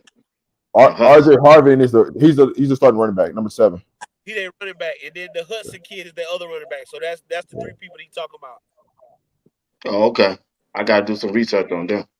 I hadn't seen them. Y'all don't seen them play this year? Yeah. Because Rob's nephew is on their recruiting list. So yeah, we done seen them. We know what it is, but they're gonna try to run the ball. That's their thing. That's why they trying to recruit Rob's nephew because he's an offensive guard in 26. So they want to run the football.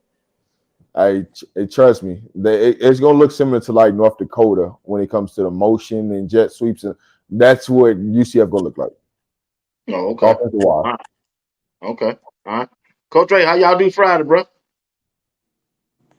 We got to win. We played good. Again, it was football.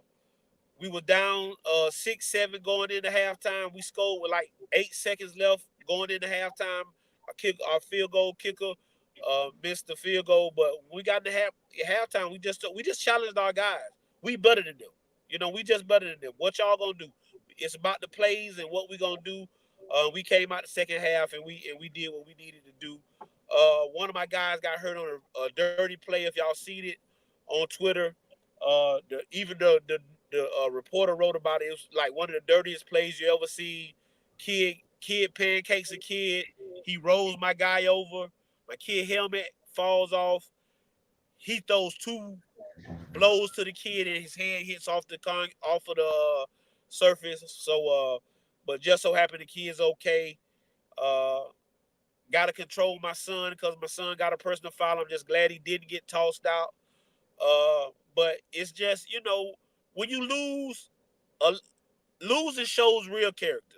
And what we saw from that team, we didn't even shake hands after the game. And that's not no testament. We just couldn't afford for no kids to get kicked out. But you just can't play like that. You can't play like that. I mean, kid got sent to the hospital. Take away from my boys' win because they hurt. They don't know what's wrong with their brother. Got all these boys at the hospital. We stayed up there all night. So it's been a long weekend, but we got through it. Now it's on to homecoming in our first district game this week. So it's a big one for us. So we'll get ready and try to go get us another dub. Want to be 1-0 come Saturday morning. That's always the goal. All right, guys, let's get out of here. Let's go around the horn for the last word. Appreciate each and one of y'all in the chat. Rob, you want to read some of that stuff out the chat before we close it out? Because my internet ain't that good. Yeah. Let them know we appreciate it. Appreciate everybody for tuning in as always. Man, make sure y'all like, share, subscribe to BWatts, RobDaManMedia. Thank our Uncle Steve for coming in, pulling up on us and on this show with us every Sunday with us now. That's my brother, Coach Dre. He gonna always close it out for us at the end, but I'm gonna kick this over to our uncle, Mr. Steve. But always, man, we appreciate everybody that tune in, man. All we asking for y'all to hit the hit the like button, hit the notification bell, and subscribe to the channel. Thank you.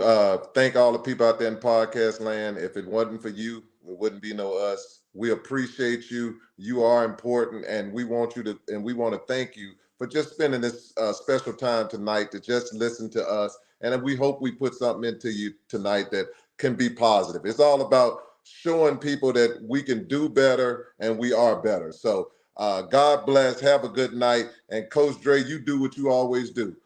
Take us home. As always, man, we appreciate you, man. You could have been anywhere in the world. You could have, spent your time with your family anywhere, but to come on here and listen to four brothers speak knowledge and talk about football in a positive way. I know we not everybody cup of tea. You know what I'm saying? And we cool with that. Because we ain't going to change the way we talk. We ain't going to change the way we walk. Me and bro told y'all, we just some nobodies. But we trying to bless somebody. So we touched your heart tonight. If you came in here discouraged, we hope we picked your spirits up. And that's what we here to do, man. We here to pick spirits up and to bless people. To anybody coming to Florida this weekend, for everybody who pulled up on my brother this weekend, took pictures, all that good stuff. We appreciate all that great stuff that y'all did. Florida, like I said, y'all know we'll be in the building. And as I always tell y'all, man, if you send no ships out, no ships will come in. And if there's no contest, no win. Games can't be won if they haven't been played, and prayers can't be answered if they haven't been prayed. I am your man, Coach Drake. That is my brother, Rob the Man. My brother, BWatts, and my Uncle Steve. We'll see y'all next Sunday. All right, fellas. Appreciate y'all. Y'all have a good weekend. Appreciate you, Steve. All right. Want to thank everybody for tuning in once again. If y'all don't mind, hit that like button and subscribe to Sports Talk with BWatts Entertainment and also RobDaManMedia if you don't mind. Appreciate it. And don't forget the sponsor for this show tonight. Hey, if you like a shirt like this, all you got to do is put your order in. You can go on my YouTube page, you go to the community section, and there's a link up there and all the information that you can get and the screen. And the information is rolling at the bottom of the screen. Once again, thank y'all for tuning in tonight. And Monday, Tuesday, Wednesday, Thursday, Friday, Saturday, and Sunday at 8 p.m. Eastern Time. All right. Peace out. Hope y'all have a good weekend, and may God continue to bless each one of you as well as your family. Thank y'all for tuning in. Hey, wouldn't be a show without y'all. I appreciate you. I really do. God bless.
Timeouts for Colorado, chasing 2 touchdowns. Lenton. Turner comes out for this snap. Ooh, Marshall. Oh, goodness. How many times have we seen the Hill Green lower the boom? Oh, my goodness. I love Nikai Hill Green.